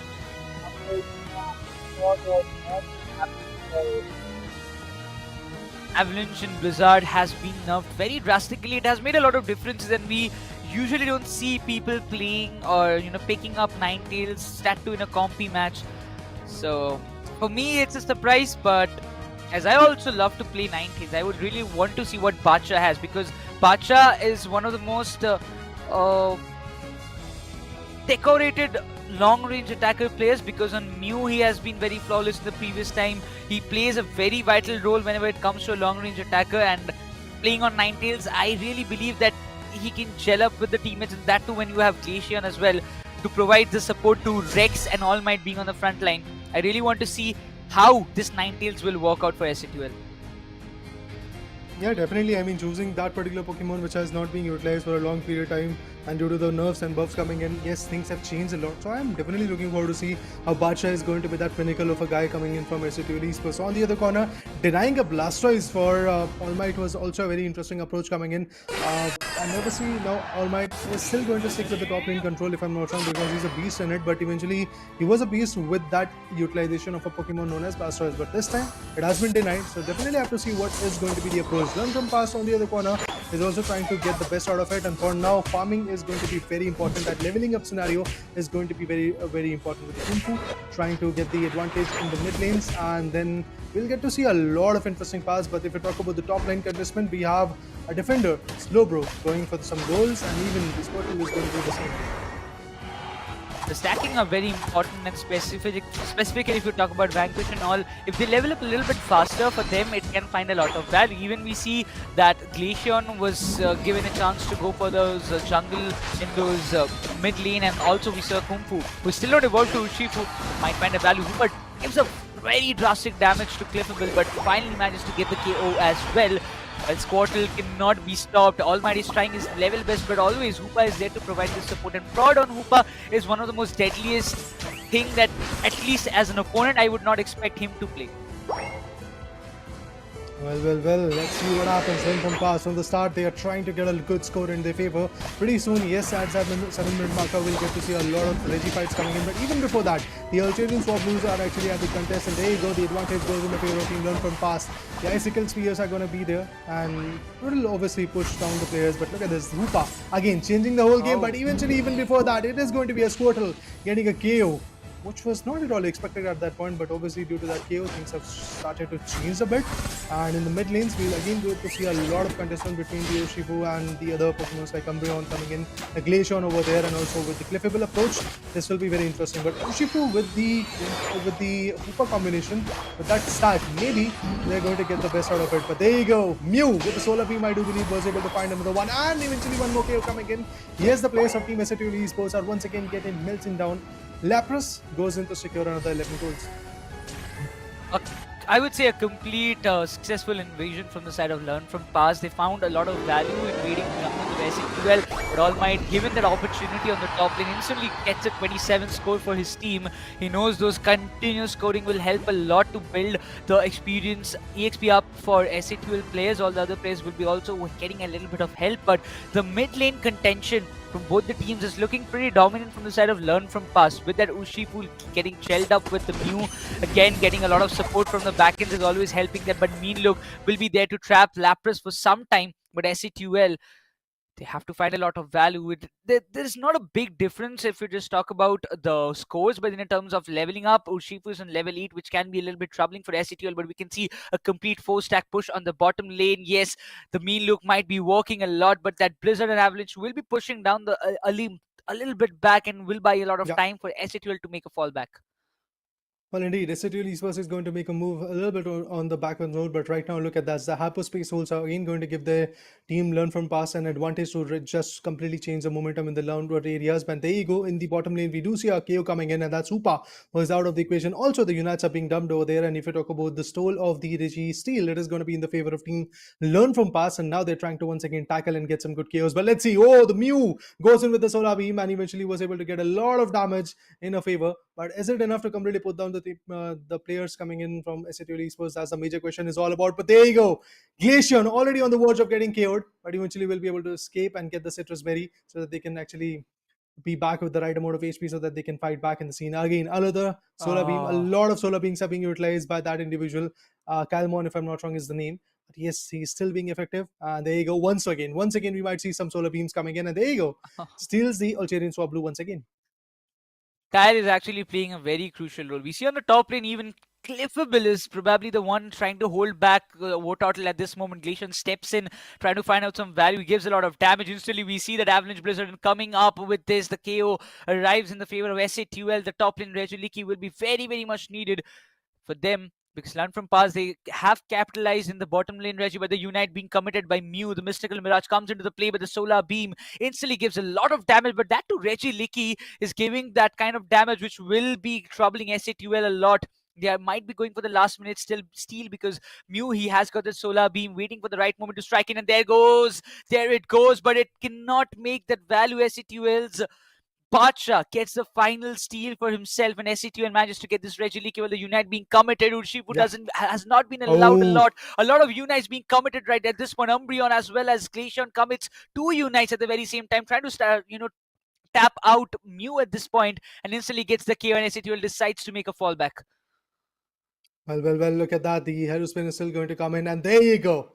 The Unites are being utilized, but eventually the players are going to TP back. And Lapras, again, the tank is not being that useful for now because he's getting suppressed a lot. But now look at this. The Glaceon and Umbreon combination is definitely working out. Once again, Hoopa will be able to help them out so that they can be ready with the right amount of HP and fight back. Learn from Pass definitely was able to build a very good lead initially, but now it is SCT Esports who has got that lead of 20 good points in the favor. But still, that lead might not be consistent enough because in the lower areas, if we talk about the bottom lane, once again, the contestment will be there. The Solar Meme goes in. Rex again gets damaged a lot. He's going to take a huge chunk of HP from even the Blissey as well, but still Cliffable, sorry, my bad. But still not enough to completely put the players down. Essentially, Esports still they have got that advantage, they've got that upper hand, but now a complete sack will be coming in onto the top lane with the seal of that Algerian Swap Blues. Yes, things are changing, but there you go. The KO comes in on Slowbro by the Blastoise, and not just that, we will get to see a lot of goals being dumped, and also the tier 1 goal zone has already been destroyed onto the top lane. Oh, this is a lot of thing. Hoopa is committed with that Unite Again. instantly. We can see even Ninetales coming up with those new knights, you dumping it right over to stop the push coming up from Learn from Pass, because the top lane has been breached already. But it seems Umbreon being completely slowed down by the players of Learn from Pass. But now they want this Regirock very desperately. There is a bit of chance that Blastoise will be committing this Unite, but cannot find the value, as it's Glaceon who gets it for SA2L. But Urshifu, if he manages to escape, it can be a big blunder coming up from SA2L. But now the stack push coming up from their side might trouble Learn from Pass, because they're trying their level best to defend this bottom goal zone for themselves, because it has not considered a single goal from the side of SA2L. But once again, Lapras is there, Hoopa is there, but will it be enough to stop it? It doesn't seem like, because there's just 12 more goals that is needed for SA2L to break it, and they will be going out with the overdunk of at least 40 score, make it to 231 for SA2L. That was a 50 goal coming in from Team SA2L Esports, and with that, look at the lead now SA2L has got. They really don't want to go out of the equation right now, and eventually, if I talk about Team Learn from past years, they have to really consider the fact that the Rayquaza, the legendary boss, is going to come pretty soon, and they have to melt it down so that they can have the advantage. On the hindsight, SA2L Esports is trying to now farm a lot when it comes to their Unite moves. 3 Unites move have been utilized from both the particular teams. Actually, SA2L is done and dusted with 4 Unites, so they are currently waiting for their next chance to actually get those Unites and replenished, and then they can fight back in the scene. If you talk about the Cliffable, trying to get the best out of that equation, he has got 40 good AO synergies. He can go for the gold dunk, but in the bottom lane, again, the contestant will be coming in. There goes the Hoopa, there goes the other individual Lapras, but Lapras and Hoopa are once again going to utilize their own skill set moves and eventually fall back a bit. But now the melting down scenario is going to work out, and that's a steal from a Slowbro. Interesting, was not even expecting that. Exactly, All Might hopped in the last moment, and almost when it was like Blastoise will definitely secure this Regieleki, it was Slowbro who did the job. And the Regieleki, if they went for any score, it could have been very, very much worthwhile. But now they decide, Learn from Past, they want to melt down this Rayquaza no matter what it takes, while SATL will try to defend and get the counters in the right moment. A lot of Solar Beam damage is coming. All Might has already committed with his Unite, which it seems like it can be troubling. A lot of Unites being committed. Hoopa comes up with the Rings Unbound. Damage that's being done by Mew as well. They need to shut off the long range attackers, but it seems the Unite being committed from Mew will find a lot of value. While still SA2L, they're fighting back. Oh, they are putting a hard competition over there right now. Pretty soon, I believe Lapras can be KO'd. There's a big possibility that Lapras might actually get KO'd because he does not have the HP, and due to that, look at this, Learn from Past had to fall back a bit, but now Blastoise is once again trying to enter the side. The defender Rex is going to move forward. Solar Beam also comes in. The Hydro Spin is maybe going to help them a lot, but I really have to see how that play is going to work out. The defenders are backing out, and eventually the damage on Rayquaza is also coming in. Pretty soon, the stack might be there on Rayquaza on the legendary boss one, but yes, there is no such sneaky goals to be precise coming in from both the individual teams. Team Learn from Past can actually go for a sneaky one onto the first goal zone in the bottom lane. They can really go for it, but for now they have decided that they're going to contest this mid lane, and they are unable to get the best out of it. A lot of Unites once again getting dumped out. Look at that, the Solar Beams are coming in, Hydro Spins are coming in. Oh, this will be interesting to watch. Let's see who gets the KOs. It's going to be Ninetale who gets Hoopa. With that, the keeping back scenario is not going to even work out for a brief moment for these individuals. Rex again being the tanker is trying to get the best out of it, and there you go, SATL. It's Glaceon who gets the best out of it, and with that, now it is going to be Team SATL Esports who is for sure going to win it, because they've got the shields, they've got that advantage, and they've got plenty of 50 good goals. I mean, there's going to be at least 500 goals being dumped right over here from Team SATL Esports' perspective.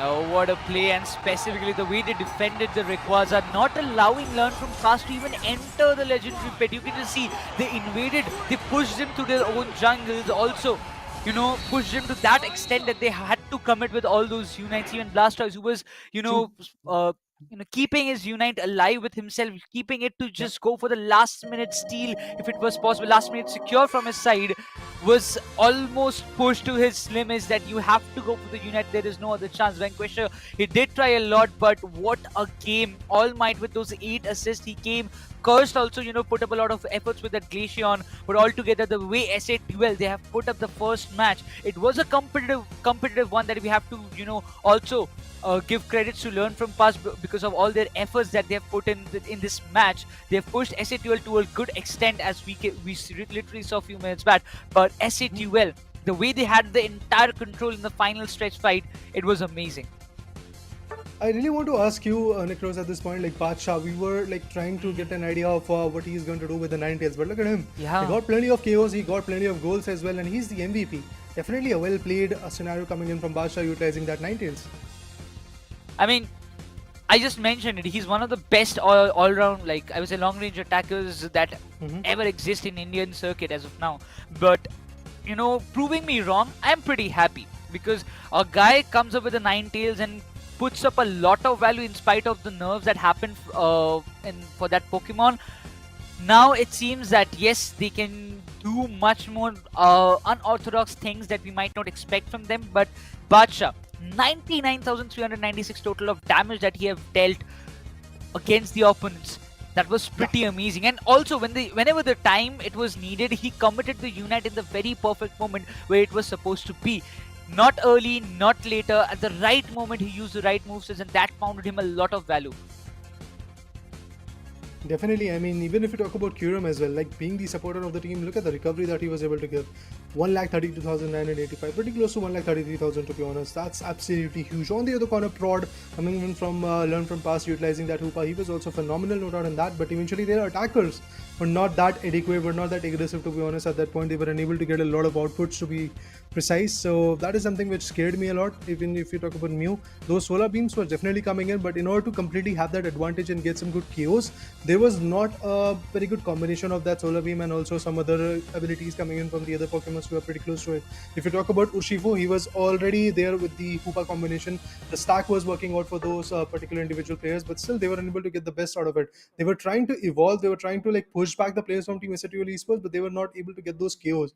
And that is the vital part where Team SATL Esports was able to win it. And due to that pressure being formed, also in the Legendary Pit, we did saw there was not even a single moment where Team Learn from Past was able to get the control for the Legendary Pit. It was all around SATL Esports who was able to get it. Blastoise made its way, but still at the end, Vanquisher was unable to get the best out of it. The way I just mentioned earlier, the SATL saved their Unites for the final moment. They knew that yes, there will be a time when Learn from Past will be overextending themselves, trying to secure the Rayquaza in order to win it, because without Rayquaza, for them to win, it was completely, I would say, impossible, because they had a score difference. If I were from Learn from Past, if I was Urshifu at that point, yes, my team was fighting. In a team fight, it is needed that you need to step in as an all-rounder. But when you had a chance to go for a sneaky score to pressurize SATL, that could have been a good move on the top lane, because Exactly. Urshifu did have an opportunity to go and get that score done, but he decided to play with the team. That was a good call, I would say. But still, if it were to put up a little pressure for SATL side, that could have been that one move to make the difference. But once again, when it came down to the team game, SATL definitely played a better game and pressurized, as we mentioned earlier. Learn from Past were unable to do anything, almost targeting the crucial players. Firstly, getting the main supporter Hoopa down was, I would say, a big opportunity they created for themselves, a big golden value that they created, because when there is no Hoopa, there is no hyperspace hole, and you cannot go back to your spawn and get yourselves completely patched up and come back again in the battlefield. I mean, it was very surprising for me that even when the particular team known as Team Learn from Past had that Hoopa in their favor, they were still unable to get that recovery and eventually perform the way the other usual teams who had those Hoopas were able to do. Like basically, if you talk about the starting scenarios, it was seemed to gravity to be precise in the initial match where the Hoopa advantage was there for them. FSE Esports was there utilizing that Hoopa advantage. Team Griffin was able to get the best out of it, but this time it was Team Learn from Past was able to completely snatch it away from the players of Team SATL, but still it didn't work out in their favor because the stack was coming in from SATL Esports, which was the best part for me, to be honest, in those 10 minutes of the game. The stack that was coming in from SATL Esports was able to help them to completely push out the opponent to the backward lanes, and that's exactly why I do believe Team Learn from Past was unable to get their stronghold in the whole scenario. Well, if you talk about the contest of Legendary Pit, again, a similar storyline where all the individuals are pretty much focused not onto the Rayquaza but onto the melting down scenario for the opponent's Pokemon, and that's exactly where they got successfully a lot of chaos, and eventually it was Urshifu which was trying to just get away from that scenario, and also the Lapras was there which was contesting in the top lane along with that Umbreon. So both the defenders was having their own contestment coming in. Blastoise was there which was able to come in with the Hydro Spin also in the later stages, but still at the end it was a complete seal coming in from the players of Team SATL Esports from the start they decided to dominate, and at the end, yes, again they were able to get the Rayquaza in their favor, which actually assured their victory, and that too with a massive lead. I mean, they were able to secure 765 points, so somewhere around a lead of 580 points is there in their favor against the players of Team Learn from Past, which is absolutely amazing. But now it all trickles down to the question that what will happen in the next match. Is it going to be a match where Team Esports is once again going to stick with the ban of Zacian and an intelligent ban coming in from the other individual of Learn from Past? Because all those things really matter, which particular Pokemon you are going to ban, because if that ban is not going to be adequate, things might change rapidly. Yeah, definitely. The ban and the draft phase always plays one of the major factors that a team can decide, or if the fate of any team in any single match. But once again, if you just talk about the kind of composition that they made, going for the double defender from both the sides, yes, the Lapras, I wouldn't say it got the value that it wanted, because we saw Lapras play in the previous day as well. It was much more better from the other teams when it came with those unites and those moves, trying to tank up the damage for the team. That was the way they played the Lapras in their team. Also, we saw Blaziken coming into play, tanking the damage for himself. Even Sam, like if you talk about Sam and I, we both were a little stunned at how come Blaziken is tanking so much damage in spite of being one of the most hefty attackers who actually can land a good blow. For Blaziken, for him, it's like he's the one to go and take the fights and give damage to the opposition. Yep. In spite of that, we saw different tactics coming from different teams that are tanking damages for themselves. But once again, the second match, the second round in this BO3 series is waiting for us. But now the draft phase that is going to come will play a major factor. As you mentioned earlier, we might be seeing some pretty changes, as it seems there will be an Umbreon and a Zacian plan. Well, this will be interesting to watch, and Umbreon being banned from Team SATL Esports' perspective, because if you talk about the other team, yes, they were able to utilize it initially, but Umbreon was, if I'm not wrong, was in the favor of Team SATL Esports even in the first match. But with that voting being done, the ban phase is pretty much completed. We do see a Zacian ban coming in from the place of Learn from Past, which I feel is kind of very, very important. But at the same point, All Might is now ready with his choice. He might actually stick to his Blastoise or a Slowbro. Let's see what particular Pokemon he's going to go for. And apart from that, yes, if Blastoise gets away, we will get to see a complete shift of momentum. But this time is the OG Hoopa. Is the Pokemon which is getting the best out of it from the start of the Pokemon Unite India Open 2023, to be honest. So the way Hoopa has played and eventually completely shifted the momentum was something absolutely amazing to watch. So again, as it will with the Hoopa, things might change rapidly. But there you go, the Mew now goes in the favor of Team LFP once again. LFP doesn't want to give it away, but I guess All Might heard you at that moment that maybe the casters are thinking that I'm going to go with the Blastoise or a Slowbro. Let's just confuse them a lot more and go with the Hoopa. Yeah, it was a better decision maybe, but if you talk about the defenders, we see Rex coming out with a Revenant. After a very long time, I'm seeing him coming with a Revenant, while Bacha will have the privilege this time to go with that Inteleon, and I'm really excited to see. Is he going to go play with the Snipe Shot, or is he going to stick with that Fell Stinger and Liquidation combination of movesets with him? But Calmon this time, he has picked up the Buzzwole, and Prod has got that opportunity. If not Hoopa, I'm going to go with the Clippable, who has got a big effect for healing, for being one of the most crucial supporters. Well, SATUL finally, All Might have picked the Blastoise. He has heard you, Raider, and Cursed went with that Gardevoir. Well, we will get to see a lot of interesting fight coming in from SATL Esports, because we do have a Gardevoir which is going to completely rule the top lane. That's what I believe. Initially, yes, there is going to be a lot of interesting stacking up scenario coming in between Calmon and Prod, because they have the Buzzwole and Cliffable stack coming in. Also in the first match, True Gravity was able to get the best out of it, and their opponent's Revenant was also trying to utilize the same combination. So I'm looking forward to see if that is going to be very valuable for them or not. But we do see a Glaceon coming in, a double attacker approach from both the individuals, and along with that, we are missing an all-rounder coming in from the players of Team SATL Esports. But I believe that whole missing down of the all-rounder approach is going to get fulfilled by Revenant, because he's a heavy hitter. We all know that. Yeah, I mean, if he comes up with those boings with his wooden hammer, it won't be good for the team, for any other team in the opposition. But if he misses, as what we saw in the previous day, there was a match where the Revenant, I don't actually recall that exact team name or the team player, but the way he was missing those wooden hammer and his Unite, it was a complete disaster for a team. But yeah, if you talk about Rex, he has been playing this Revenant for a long time. That's why he's having the green badge.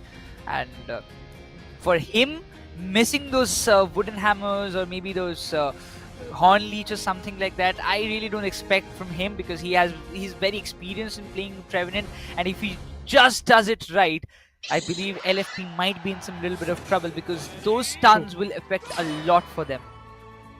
Hey, definitely, I do believe that kind of pressure is going to be absolutely enormous on the players of Team LFP. But apart from that, when you talk about the individuals coming in from the players of Team Esports, once again the approach is pretty much similar. They are trying to stick with the top lane entry, and eventually in the bottom lane we do see some other Pokemon also trying to go ahead and get the best out of it. And if I talk about the stacking up scenario, it is going to be a clippable, and along with that we'll get to see that Buzzwall hiding in the bushes. But now Squirtle is getting damaged, so obviously he's getting oppressed, but Esports really want to go for that dumping down of those 2 goals. But I have to see if that is going to be a successful scenario or not. But indeed, yes, we get to see those 2 goals coming in. Along with that, a Hoopa is getting the contest over there, along with that I believe Squirtle is also going to come. So there you go. Stacking up scenario works out between Squirtle and Hoopa for now. But still, Buzzwall might be getting KO'd pretty soon. But no, it will be Glacier also coming in as the X Factor. So yes, the players from Esports have to back out. Otherwise, there is going to be a very early KO coming in. That was pretty close. I really thought that Glacian could actually find the value of All Might on the top, while we see also Gardevoir joining the party, trying to support. Curse hops in with his Side Shock. He was waiting for it to come up very fast, and the Side Shock always, finds a lot of value in the early game if you can use it in the right moment, especially this Alterian Swablu. This is going to be very important. A lot of damage being done to Blast, at this point, the Buzzwole, but Gardevoir becomes the prey for Vanquisher at this time, and instant the trade has been taken up by All Might with that beautiful KO coming up from his side. He also evolves to Wartortle and instantly backs out. He knows that how important is it for him to survive in the long run, but also Badshah needs to take care that he needs to level up as fast as possible. He's using the Fell Stinger, but I will be waiting whether he's going with the Snipe Shot or Liquidation. Yeah, definitely it really matters what kind of combination you are going to go with that particular ability. But for now, if you talk about the dumping of goals, it is going to be learned from Pass, who has started to dish out some serious scores. And at the same point, I have to say that even Team Esports is not going to lag behind. There you go. The Revenant is going to dump a serious 44 goals coming in, 42 goals if I'm not wrong. That's a huge score coming in from Team Esports, and now the whole lead completely shifts between the players of Esports. So it looks good, but we will get to see a lot of stacking up scenario coming in once again. There goes the slow bro, getting a lot of damage, but with that Revenant is also getting surfaced with a lot of damage as well. Oh, the boings are coming in, but Glacier will be able to find Hoopa. Was not at all expecting that, but yes, with that KO, things are now trickling down for Team Esports, because they were trying to level it, but meanwhile that KO is definitely going to stop all of that. Again, some boings. Oh, interesting. Alim definitely gets surprised with that. Finally the Snipe Shot coming into play from the side of Inteleon, and I was really waiting. I knew that Badshah will be going with that Snipe Shot, and kind of a lot of damage it can give you if he's in a long range and if it connects properly. So you have to be very aware, and for the secures it can play a major factor. But Buzzwole, he just barely survives by that psychic damage. But instantly, if you just talk about the scores are coming up from the side of SCQL, and All Might is pushing Cliffable to its limits, as 3 of them are just stacking for the scores, while he has got still 14 more scores to come up. And yes, Cliffable, he goes down, gives a lot of opportunity to come up with some big scores, and now just 4 more scores left for this top goal zone to get completely perished by the side of SCQL. But in the bottom lane, we do see a steal coming in of that Reggie from the players of Team Learn from Pass. If I'm not wrong, it was the Glacian who was able to get the best out of it. So it's good to see that they've got that buff, but I really want to see how that advantage is going to work in the favor of Team Learn from Pass, because SCTL, they have decided from the start that they're going to take that lead. They're going to take multiple KOs. Oh, Mew goes in with the Solar Beam. Was able to inflict some serious damage, but not enough to completely put the players down. Rex on the other corner really wants to go with some good boings, but for now, he's waiting for his support. He's waiting for his, Pokemon to really be aligned at the same point so that they can perform. On the other corner, Hoopa still inflicting a lot of damage, but SCTL Esports on the top lane, it's All Might who's never going to stop. He's getting a few more damages, and with that spin, he's going to completely back out from the scene, because Buzzwole combination might actually work out a lot. And also in the trees, we do see, in the bushes, we did saw Mew coming in for the later part, but in the bottom lane now, it is a stack up situation coming in for those Alterian Swablues. But Inteleon comes with the steal for that Reggie Leaky. Now with that, yes, the contestment for the tier 2 goal zone in the top lane is definitely going to be there, and I do believe SCTL might actually get the best out of it. Oh man, it was very important, and that Snipe Shot is doing wonders. Oh my god, he just managed to dodge it. Buzzwole, this could have made the difference, but the Unite being committed by but All Might as well as the Glaceon steps in, but a lot of values converting in the favor of SCTUL. The Regeliki hits it, and as always being said, Inteleon comes up with some big scores as well. Now it's time for Hoopa to make a fallback. Kyurem and Rex instantly will be popping up in the bottom lane, but instantly the Boinks coming in the Wooden Hammer, stunning it out. The Hornleech just trying to pull a limb towards their goal zone because they knew they can just stun it out. A lot of damage trying to be done by that Mew, but still Hoopa manages to survive. And the Hyperspace Hole will bring him back to that spawn again. Coming up in front of in the battlefield might be causing him a lot of trouble because we see LFP, they are struggling a lot in the bottom. I mean, once again, pretty much similar storyline as to what we witnessed in the first matchup. Again, they are trying to take the advantage of like Regirox and Regieliki, but it is actually getting stolen every now and then. But this time, it is going to be the Glaceon once again taking that Regirock in their favor. But the Rings Unbound changing a lot of things. The point goes in from the Revenant. We might see a possible KO coming in, and once again, Team SCTUL Esports was able to completely deny that advantage that the other team learned from past had after taking that Regirock in their favor. Look at this, a very impressive approach coming in from those individuals, and once again, the TP back scenario might actually work out. Alternate swap blue at the contest. Again, wild Pokemons are something which everybody is trying to aim for, but look at Gardevoir already at level 12. That level buff is definitely going to make wonders.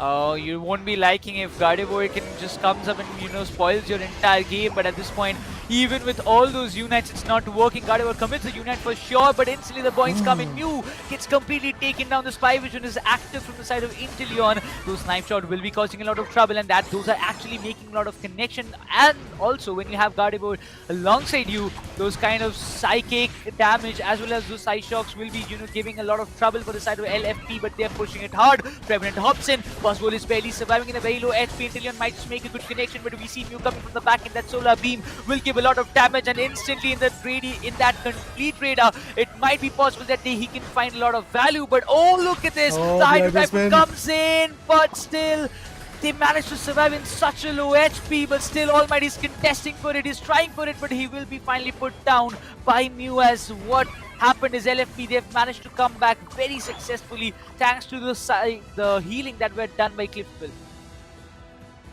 Well, it does feel like that. Here, Team SCTUL Esports has got the gist of how they have to perform, and their Hydro Typhoons are working out, their Hyperspace Holes are working out, and also, if we talk about the Rings Unbound, a lot of things are definitely in the favor of Team SCTUL Esports right now. And look at this, once again, the Hyperspace Holes are absolutely on point as shifting the momentum, and maybe there is going to be a steal of that Regieliki coming in pretty soon. Let's see who melts it down. Oh, it's going to be the Blastoise coming in from the Team SCTUL Esports. Once again, the Tier 1, or should I say Tier 2 goals are already destroyed, and with that, the base goal zone is something which we are looking at. And I'm definitely looking forward to see how Learn from Past is going to enact in that way. But look at this, Slowbro is already having the advantage of securing some good goals in the bottom lane. Maybe things will change because the Revenant and the other Pokemon are also trying to now stack up onto the bottom lane. They're going to completely destroy this particular T1 goal zone in the bottom lane. There you go, Gardevoir. Oh, Curse gets stopped. He was about to score a 50, but he gets stopped by the Slowbro. Oh, those knife shots making the connection. There you go, mate. You won't just escape from his complete, I would say, that radius. No way. Yeah. Inteleon will be just finding you no matter what it takes. But that kind of heavy scoring down in the bottom lane, instantly punishing each and every. The healer is down for LFP. This is a great time for SCTUL to, melt the Rayquaza, but they will be just looking forward to defend. And you can see the level dip happening from their end. I mean, there is already a situation where Team SCTUL Esports has got a very serious buff when it comes to their level. The snipe shots are working out. Look at that, Inteleon waiting patiently. I mean, Bacha at that moment is absolutely on. Oh, look at the damage. Look at the damage that Slowbro is getting inflicted with. Revenant goes in for a boing, but with that, the Rapid Spin is also going to help the Blastoise a lot. And I believe at this point, Team SCTUL Esports has got a very clear approach that they're going to deny the whole control of the Legendary Pit from the place of Learn from Past. But Buzzwole has got a different plan. He's going to go for a 70, and that is something which might actually help them to convert the lead in their favor, but they have to do in a rapid pace. They have to get many more AOS energies dumped over there in the Tier 2 and Tier 1 goal zones, and that is something which is going to be scary to be precise. But look at this, the control has been lost. There is going to be a pressurizing situation in the Legendary Pit, and the snipe shot goes in. Revenant goes in with the ultimate as well. Hydro Typhoon is also there. A lot of unites. The Rings Unbound being utilized, but let's see who gets a KO. Not even a single KO, but finally we do see a clippable KO coming in. Not just that, we might see a few more. And there you go, the Blastoise goes down. Buzzwole is absolutely on fire, but with this, maybe things will change. We have to see how that Inteleon and its snipe shot is going to work now. Oh, this is a great opportunity, LFP. It's a big chance for them to secure the Rayquaza, but Inteleon is there. There's a lot of damage being done, but Glaceon, he just gets it. He steals the Rayquaza. It's a big opportunity for LFP to come up with the big scores, and we see Mew walking towards the top path. It's a big opportunity for Inteleon to go with the score, but Clipple will be there to stop him down. That's a 243 for them. They need to stop this 50. They made it possible. SCTUL, they're defending it hard, but Buzzwole, he has got a great opportunity to go with this, but if he can match it up, it seems it is going to go. It is going. The 50 dunk comes in. Is it LFP who takes the second one? It was a very, very close battle, but it seems that LFP, they might have won it. Oh! Bro, like just 18 points. Just 18 points is what Team LFP was able to get when it as compared to Team SATUL Esports. What a play coming in from LFP. Like they were able to melt down the Rayquaza. From the start, they were getting denied of that advantage of that entry point to the legendary pit, but they were able to completely encircle it around. And thanks to that Buzzwole initially, who was able to get a 70, because if that 70 goals would have not been there from the start, maybe even that 100 would have not helped them. But yes, Buzzwole started it all in the legendary pit in the final stretch time, and with that, Vanquisher and his teammates destroyed the place of SATUL Esports in the later part. They're able to get a lot of crucial KOs, and due to that, yes, we do see SATUL Esports now at a point where Team LFP is pretty close to them. Gotta say this, it is very much devastating for the side of SATUL. In the very final moment, they messed it up.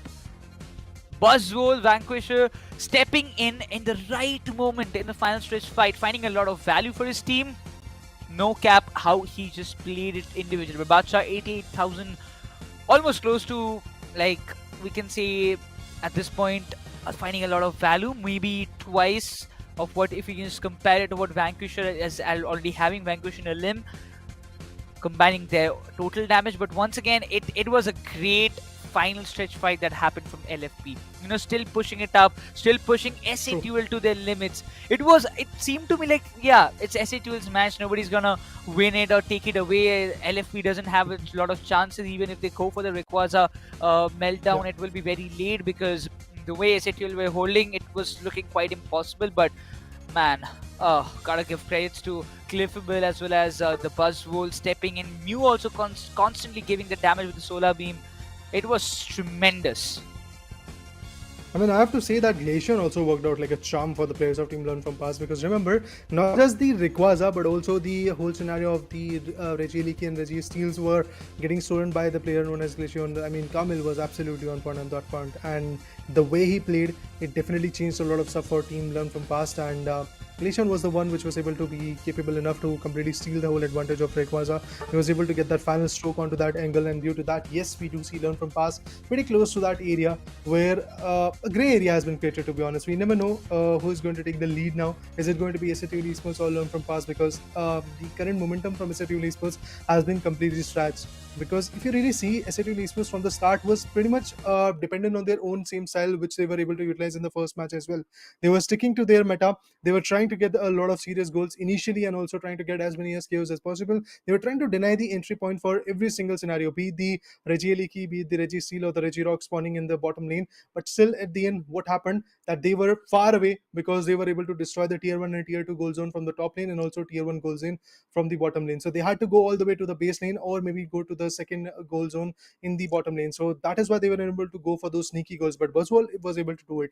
How? Because the top lane, if I'm not wrong, tier 1 goal zone was already available from Team SATUL's perspective. So LFP went in and eventually secured 70. And now, even after that, Buzzwole was able to secure another set of 100, if I'm not wrong, in the latest stages, which was the final goal coming in from their corner. So LFP definitely utilized every single thing, but that too in the final stretch time. They were pretty much on the losing end if we talk about the first 8 minutes. But eventually, in that last 2-minute time period, the final stretch time, everything changed, and that is now in the favor of Team LFP. What a play coming in from Learn from Past, and I do believe they have completely made it possible for their name to be a meaningful name, as they've actually learned from their past by getting lost in the first match, and now they're gaining their own momentum in the second match.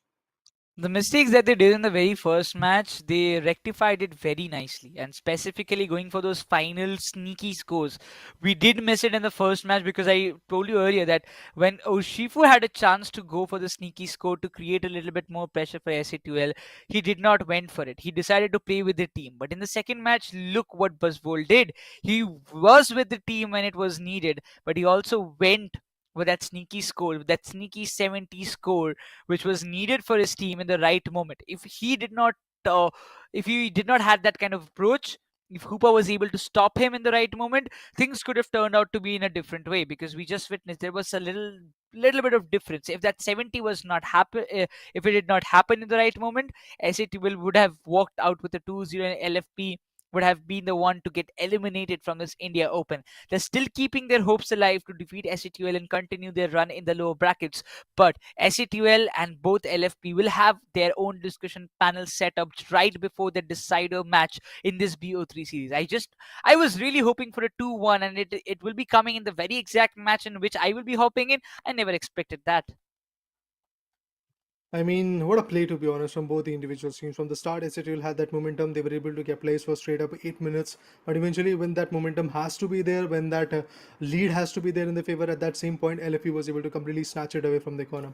So absolutely amazing play coming in from the players of LFP, and the way they performed was absolutely phenomenal. The way they were able to create an entry and then eventually get multiple kills onto the players of SATL Esports, and also steal that Rayquaza by the hands of Glaceon was absolutely amazing. Really have to see what kind of bans now are going to come, because initially, yes, we did saw an Umbreon ban coming in from the players of SATL Esports, which they were only using in the first match. But in the second match, they denied it for the other individuals to utilize. But yeah, I have to see that how Team LFP is going to step up right now, because SATL, we have got a very clear idea of how they might actually play if they are once again going to stick to Hoopa, the Blastoise. I mean, no doubt that All Might did wonders. He was able to completely capitalize the top lane, and that is why the biggest complete change was there in the top lane, because you did saw tier 1, tier 2, both the gold zones being destroyed, and every time the Reggie key was also being stolen by the players of Team SATL Esports. All thanks to All Might and his supporters coming in on that lane. He is absolutely phenomenal when it comes to the top lane, but that changing and shifting was not that fruitful for them. Hoopa definitely could have been very, very valuable for them, but eventually it was not the case. And the irony of this game is that even from LFP in the first match, Hoopa was there in their favor and it was not fruitful. Now it is SATL Esports who was able to utilize it, who was able to get it, and again, similar thing happened. Hoopa was not that fruitful. I don't know what is happening, but yes, Hoopa have to curse. really see how Vanquisher is going to play. Maybe that is the thing. I mean, there are a lot of curses that we talk about, right? I mean, caster's curse always plays one of the most important factors, but in this case, it seems like the Hoopa is playing the role of what the casters are getting blamed of. You know what? You talked about our name and we got eliminated. That is a kind of caster's curse that we usually see, but Hoopa, I don't think we're going to see this in this final match, or if it's definitely not going to be SATL to pick Hoopa. At least if they go, we might be assuming that yes, it's going to be LFP to walk away with the win. But All Might, what is your pick, man? What are you going to decide? Oh, Hoopa, there you go. oh my God. Okay, ladies and He's gentlemen, going to I stick did with the curse. not say anything just few moments ago. You can forget it. Thank you. Necros, we are on a live stream, buddy. Everything is recorded, everything is live. Everybody can hear what you saw and what you said about the Hoopa. But yeah, guys, talking about the picks from the players of team Learn from Past, we do see Calmon going for the Mew. Pretty much similar approach. Alim also sticking to his Slowbro.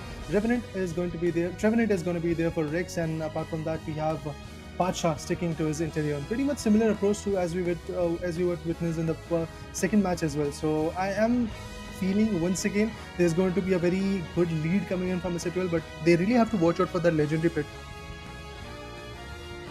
The final stretch fight will be very, very important. I mean, they had missed it. If you talk about LFP, the first time they went in, they missed it. That's fine. I mean, they had made a mistake, but they rectified it so nicely that they came up with a win in the final stretch. But now you have a counter for your Solar Beam. Cursed has picked Venusaur.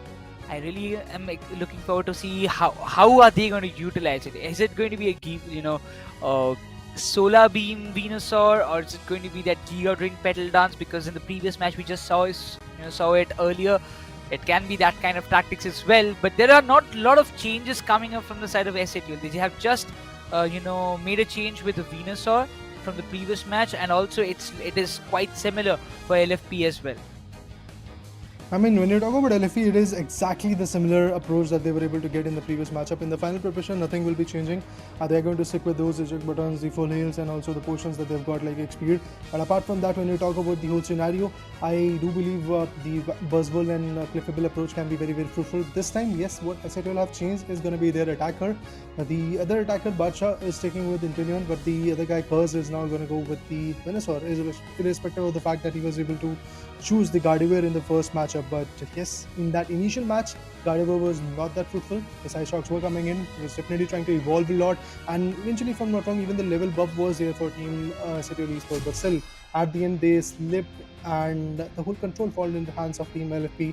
For the Legendary Predator, they were able to completely seal it away, and also in the base lane goal zone, I do believe a lot of denial was coming in, but still not enough to completely put down the players of Team LFP. And with that, TSK Ruins is the battle arena, and yes, we are about to witness the final match of match number 2 today, which is between Team SAT Esports and LFP. Have to see who is going to be there on top, because currently we are sitting in a grey area where we really don't know who is going to become the winner. Final match underway. This BO3 series takes a final turn. Esports or Learn from Past, one team will walk away from this India Open 2023. But which team will it be? Is it going to be Learn from Past? We will be witnessing that, and we will have the results in just a matter of 10 minutes as the timer is ticking with 9 minutes 37 seconds on the mark. The starting fights have already been started. Kyurem is going for those early stacks alongside, maybe he's just trying to defend against Vanquish, my bad. But it seems Squirtle, he has got All Might. He's having a big opportunity to go with those early scores by stopping Buzzwole on the top. It's going to be very important. He has dropped down to a very low HP, but All Might also needs to get those wild Pokemons farmed for himself to level up as fast as possible, because if he stacks if he levels up like 5 to 7 or maybe before like 7 or 6 minutes, 7 minutes marker, then it can be very, very much fruitful for SATUL. Yeah, definitely. I mean, they're trying constantly to do that. They're trying to level up as fast as possible. Level 5 is what Team SATUL Esports is looking at when it comes to the respect of Squirtle, and the War Turtle will be coming in pretty soon. And there you go, the War Turtle is here. We do see the alternate Swablu also getting utilized by the players of Team SATUL Esports, and once again they're trying to maintain that lead from the start. But that Glaceon, I do believe Team SATUL has to watch out for that, because that Glaceon completely changed the whole game for them. And in this particular matchup, again they have to watch out for it. Hoopa once again is getting a lot of damage. That's why the Hyper Space Holes were pretty much active. Really have to see how that play is going to get I guess initiated, but for now I have to see how SATUL Esports is also going to unfold, because from the start they were able to capitalize a lot in the previous match as well, but in the later stages things started to change. And also with the choice of a Venusaur in the place of Gardevoir coming in by the players of Team SATUL Esports as an attacker is going to be a very interesting one, but they have to stick with it. They have to put the best effort right now if they really want to, I guess, shine, or should I say outshine the opponents, like Learn from Past. At this point, even Learn from Past, again they will be focusing for the end fights. I mean, the final 2 minutes fight, the final stretch fight will be one of the most concerning moments that they will be looking forward to, because they know for the first 8 minutes it's difficult to find a lot of control. They are pushing SATUL, but for the team game, or if you talk about tactically, SATUL are a bit more experienced and a bit more strong in a comparison from LFP. And that is proving that why they do have a good control over the early game and the mid game. But LFP in the final stretch fight, they just need one loophole from the side of SATUL to capitalize it. They got that in the second match, they proved it, and will find the value. But for now, it seems that yes, there are some kind of difficulties that always happen in game, because technical stuff always happens. It's never too easy for all the players. But again, coming back to those discussions, that I really believe that LFP, again, they will be looking forward to go with those final stretch fight or secures from Rayquaza, which might turn the tables. But what do you think, Raider, that this time SATUL will make those similar mistakes, or they might be coming with some plans? I really doubt that those similar mistakes are going to get utilized once again from the players of Azure Esports. I do believe they're going to evolve a lot and they're going to figure out what went wrong in the previous matchup, and that's why Azure Esports is one of those experienced teams which can really bounce back. And we did saw that bounce in the first match, but in the second match things started to fall down because they were sticking with the same approach. They were trying to deny those entries. They were not even concerned about taking that Rayquaza advantage. But in the later stages, when they did saw learn from passes already approaching that angle and they're trying to get the best out of it, they're trying to get the Rayquaza in the favor. At that point, yes, even as it started to dish out the damage, they wanted to steal it away, but eventually it got out from their hands. So this time I do believe SATL Esports might actually have that whole initial control in their favor, but in the later stages they could actually figure out how they can melt down the Rayquaza, meanwhile denying the entry from Team Learn from Past as well, because that Rayquaza advantage can completely shift the whole thing. And also they have to watch out that they are not going to completely dish out whole damage onto one particular lane. Eventually the top lane was completely obliterated, the tier 1 tier 2 gold zone was completely destroyed. They had to go all the way to as a base lane gold zone if they really wanted to go for a sneaky one. And also if you talk about the bottom lane, the tier 1 was destroyed, the tier 2 was available. Intellion wanted to go ahead and score for that, but I do believe that Mew, or if I'm not wrong, Slowbro was already guarding it. Yeah, I mean, every time the defenders have played a major role. At first, there was a time when we just saw that all-rounder and speedsters coming into play, but for a long period of time, the double defender composition, as well as keeping two long-range attackers, keeping one supporter, this kind of combination, not taking any speedster or I would say all-rounder, have also helped a lot of times, and Slowbro blocking the other maybe oppositions. Same goes for Blastoise. Even in the first match, who was it? It was All Might, I believe. All Might, and yes, it was that Ninetales coming into play that prevented LFP to make any kind of moves in the final stretch fight, and that was, I would say, one of the biggest moves that happened. But I don't know if Ninetales actually worked out pretty well for SATL, why they are not going once again. I mean, there might be some kind of strategic call from side of All Might and the players, but I believe that if Bacha can actually find a lot of value from Ninetales, they can go for it, because in spite of Venusaur's Giga Trainer Petal Dance, if they're trying to go with it, it might not be that much fruitful. That is definitely the case. So looking forward to see once the pause gets lifted, how the play is going to come from the players of SATL and Learn from Past. Because remember guys, we are currently, sitting in a grey area. We really don't know who is going to be the team who has got the upper hand in the overall picture in their favor. But I still believe, SATL Esports might actually resume their title as they come back kings, because Learn from Past, they are struggling a bit, and eventually their choices of Pokemon is pretty much similar. And if you are able to completely break that stack of Buzzball and Clippable, I do believe SATL Esports can easily get a lot of entry points, interesting goals. But yes guys, patiently waiting on how the match is going to unfold, because it really matters how SATL is going to step up from here, because if they don't, they're going to get eliminated from the Pokemon Unite India Open 2023. The playoffs is not going to look good for Team SATL Esports. It is already a sad thing that we have seen SATL Esports dropping down to the lower bracket, because that is a team which has been renowned, which has got a lot of experience in this particular scenario. But obviously, due to those changes in rosters and new metas, new Pokemons coming in, the buffs and nerfs that are coming in, obviously the players are trying to adapt along with it. And due to that, yes, they are struggling for now. But there are some teams who have already got that struggle in their favor. They are adapted along with the way they have got they've got the idea of which particular Pokemon they're going to use and how that synergy is going to work out for them. And that's why those teams are comfortably sitting right now in the winners bracket. And in the losers bracket, yes, we definitely have to see how the play is going to unfold. Specifically, if you talk about, as you mentioned earlier, again in the game, that if anyhow SATL manages to break down that kind of combination of Cliffable and Buzzwole, and also shutting down Cliffable in the final stretch will play a major factor.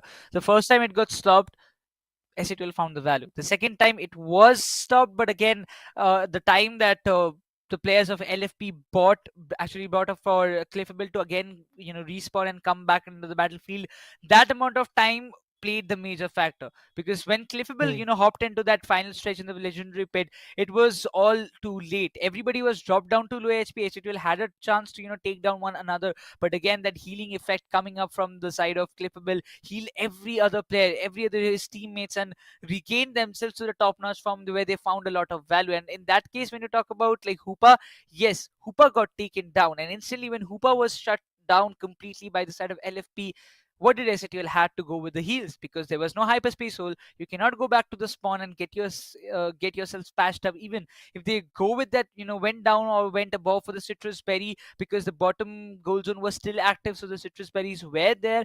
But for how long? It can just regain you a little bit amount of HP, or only two Pokemons could have just gone and get it. But that actually doesn't work, especially in the fan switch fights. You don't get a lot of time to work out.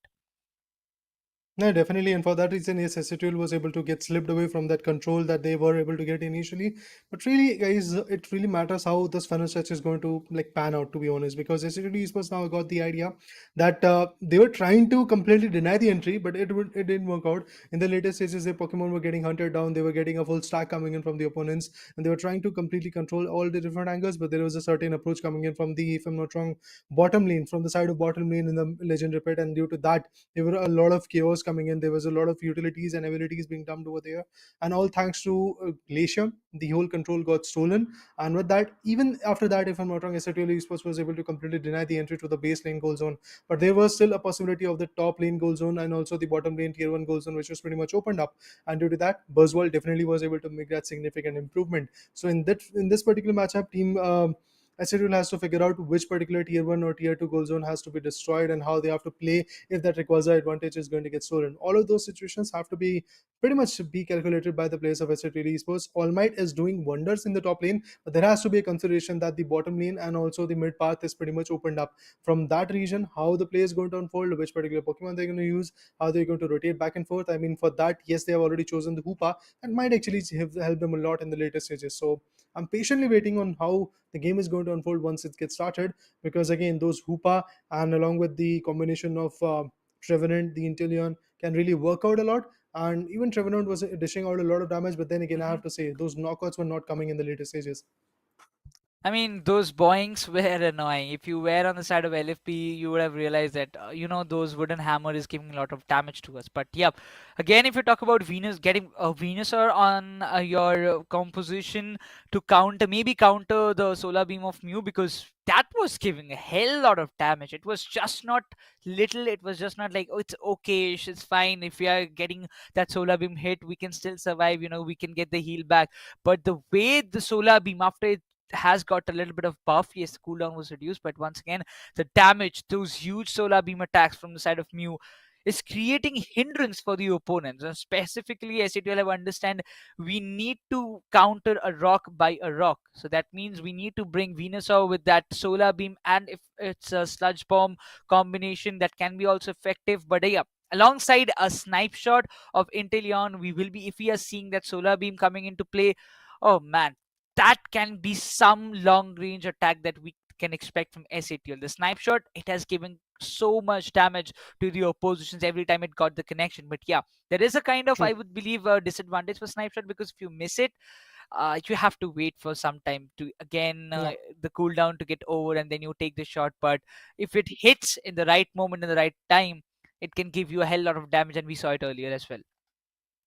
Definitely. I mean, if you talk about the whole scenario of like approximately 4 minutes to 8 minutes, we did saw a lot of snapshots being missed and also a lot of snapshots being completely utilized by the Inteleon coming in from SATL Esports. So at this point in the second match, I do believe that Inteleon along with that Venusaur approach can be very, very useful. Both the attackers can be there on the bottom lane and they can easily do wonders. They can get a lot of knockouts, and also in the legendary pets, those range attackers can actually get the best out of it. But if he goes with the pedal dance, then again the close range fights are going to be pretty impressive by Venusaur. But at the same point, the approach of Hoopa along with that Blastoise is going to be very beneficial on the top lane, where Almighty loves to performance. And I mean, in the first match, in the second match, again, he was absolutely on point with it. But if I'm not wrong, in the first match, the Blastoise was completely from Learn from Past. But for now, Learn from Past is facing with some ping issues, guys, and that's why the small pause is in the particular corner. But right now, we are going to take a short break. After all the issues are resolved, we'll be back to see what happens from the battle of Learn from Past versus Ezreal.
Well, guys, we are back again on the desk of Pokemon Unite India Open 2023. My name is Jade. Along with me, do have Nikros on the desk. And yes, we have already seen how SATL esports can be effective.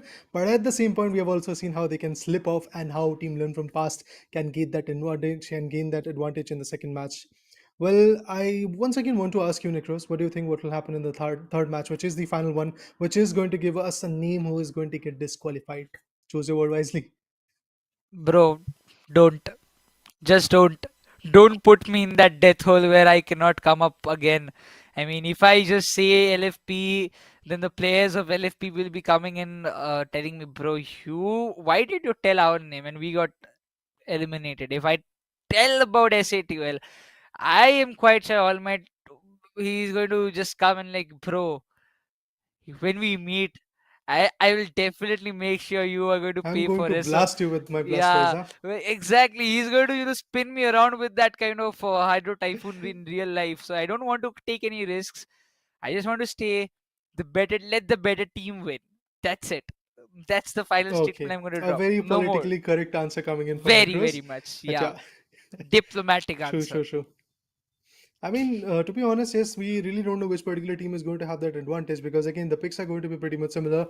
And the only change that we did saw from SATL's perspective was the Venusaur coming in the place of a Gardevoir, which they were able to choose in their losing match. Mhm. But yes, losing that control of Rayquaza was something SATL is going to still like have a grudge with because if SATL would have capitalized on it, if they would have denied that entry, there was a clear victory coming in from Team SATL Esports. Like from the start, we were still like basically on the very good note that SATL Esports is completely going to win this one because they had their lead, they had their advantage, they were getting those KOs, they were denying every single entries, and also they were getting all those Regis in their favor. But yes, it was the sneaky Glacian which was getting every single Regi Steel and Regi Rocks which were coming in the bottom lane. So that was a kind of scenario where SATL had to completely watch out for that nuance because again, those icicle shots coming in from the Glacian completely changed the whole thing. They were able to get the advantage. Learn from Past was able to have the best out of it, and with that, yes, we really have a equalizing stand right now in the PO3 scenario.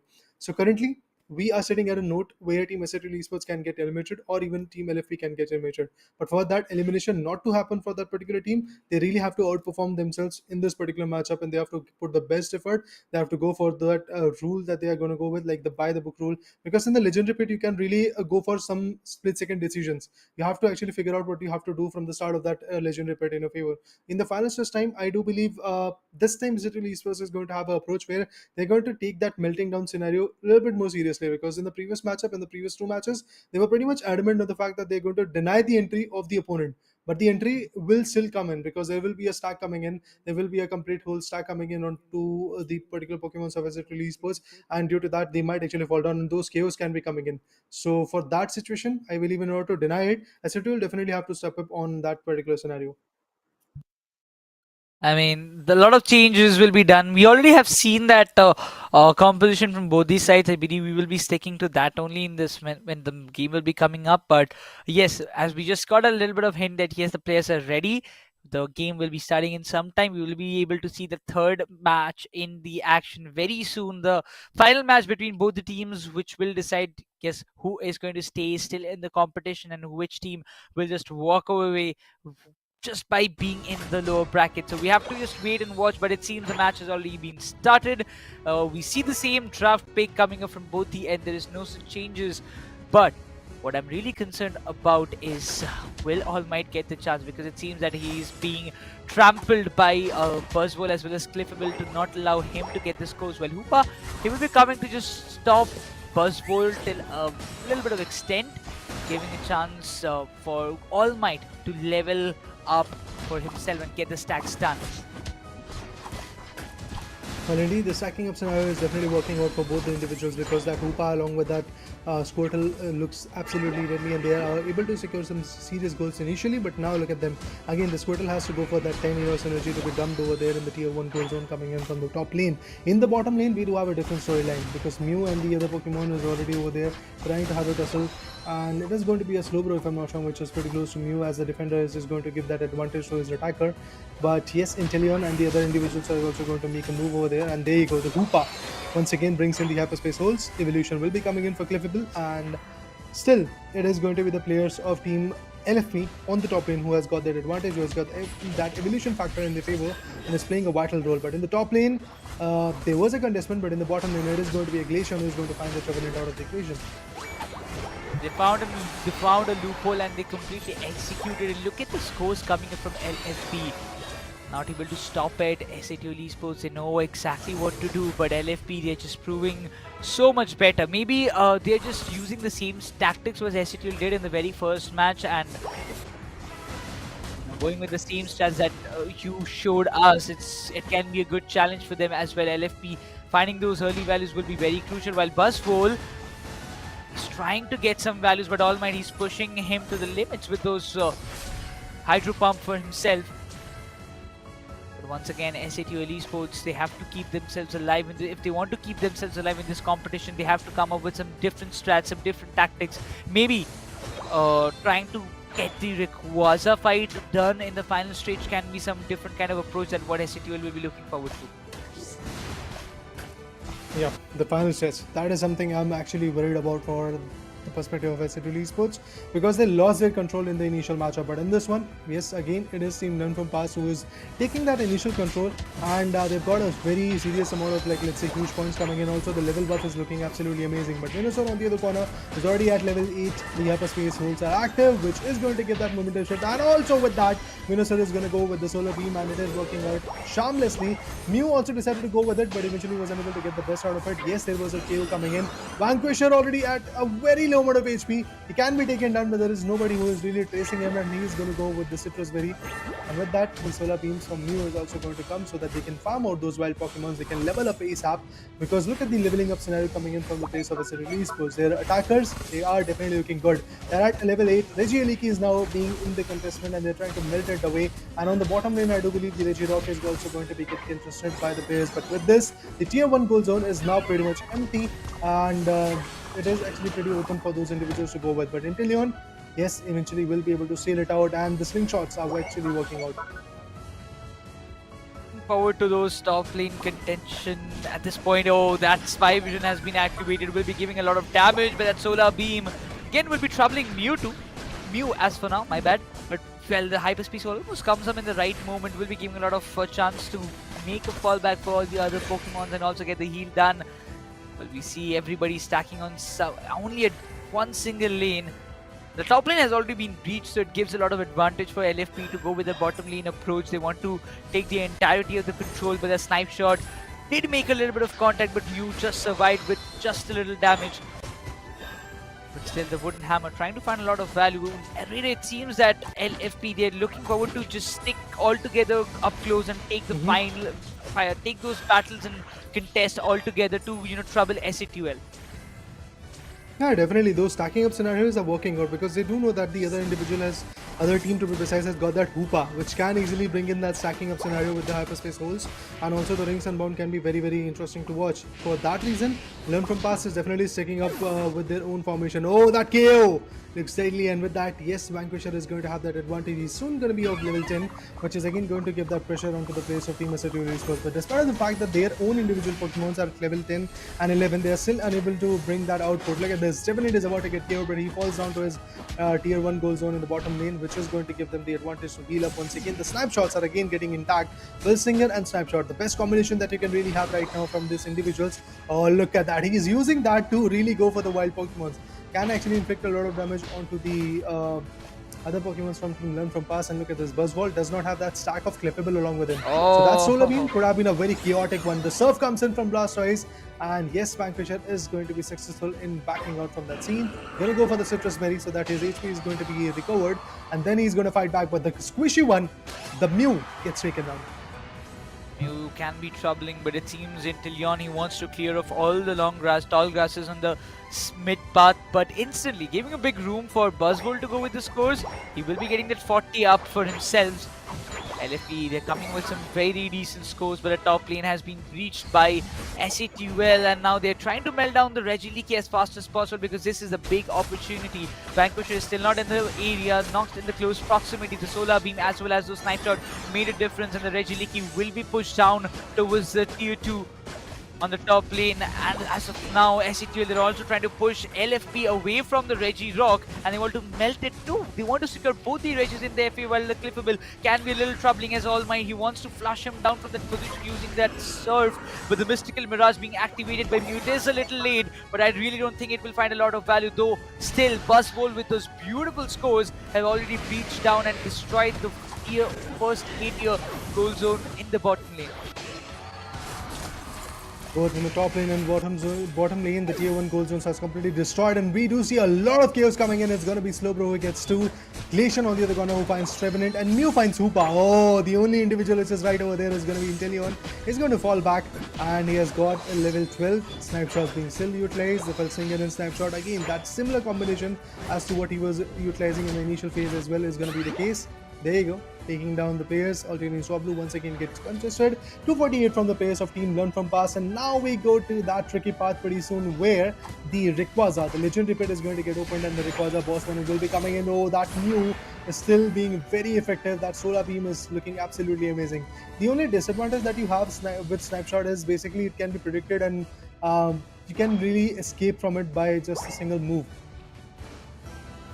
Yeah, I mean, that's a kind of factor that plays, but oh, once again the Snipe Shot comes in, and also the following up with that Solar Beam both does not had a big impact, but the Snipe Shot not every time it's making that connection. It's really not working out the way Bacha wanted to be.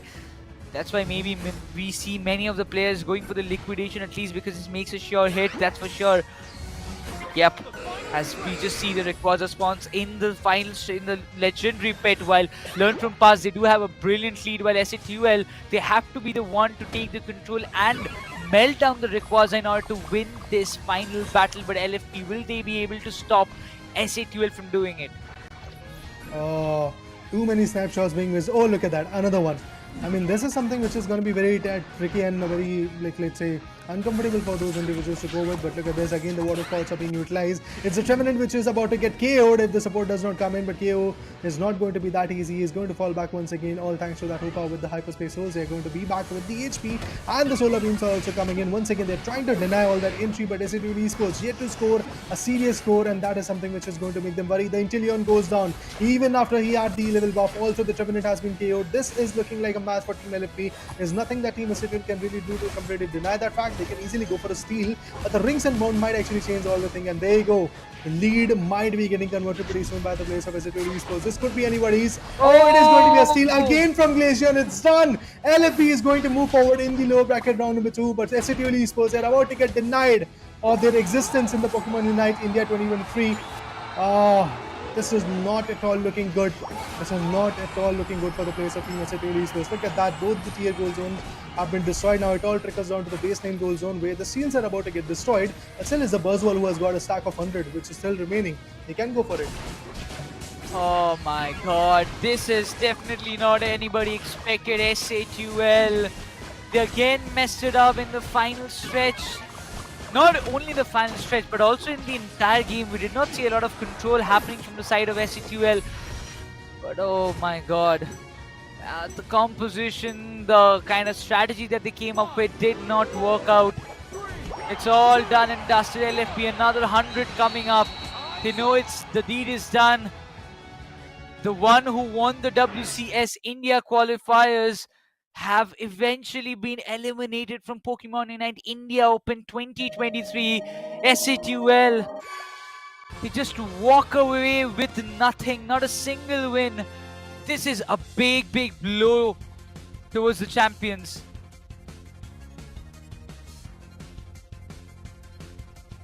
Well, completely disheartened, to be honest, to see what happened to Team SATUL in this particular matchup. I was not at all really expecting this kind of play coming in from SATUL, but the results are clear. It is going to be Vanquisher, which is going to vanquish the existence of Team SATUL from the whole playoff stage 1. And yeah, with that, definitely SATUL Esports is going to have a very big learning curve from here, because LFP, they were able to embark a new journey for themselves in the lower bracket, and it's going to be round 2 where they're going to sit comfortable for their next opponent to come.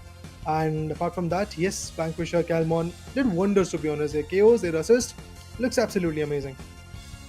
A complete team game performance. After losing the first match, they decided they, worked and studied over the loopholes that was supposed to happen. Every time they found an opportunity, they know that SATUL, they make very silly mistakes, and there is a very small chance of error that might happen, and if we can capitalize on that, SATUL will be under pressure, and it's completely justified the way they played it, not allowing anybody, especially you can see the defenders, yes, All Might with 0 assist, Rex with 3 assists with 0 KOs, not allowing the attackers even to open up. That was a complete disaster for SATUL. Yes, they have given a lot of damage. We can see Cursed with 88,000, Bacha with 67. In a comparison, yes, Vanquisher did not give a lot of damage, but he found the values whenever it was required. Yeah, guys, with that, we do have the first team who's going to get eliminated from the competition. It is going to be SATUL Esports with a heavy heart. We have to say that, but yes, that is the case.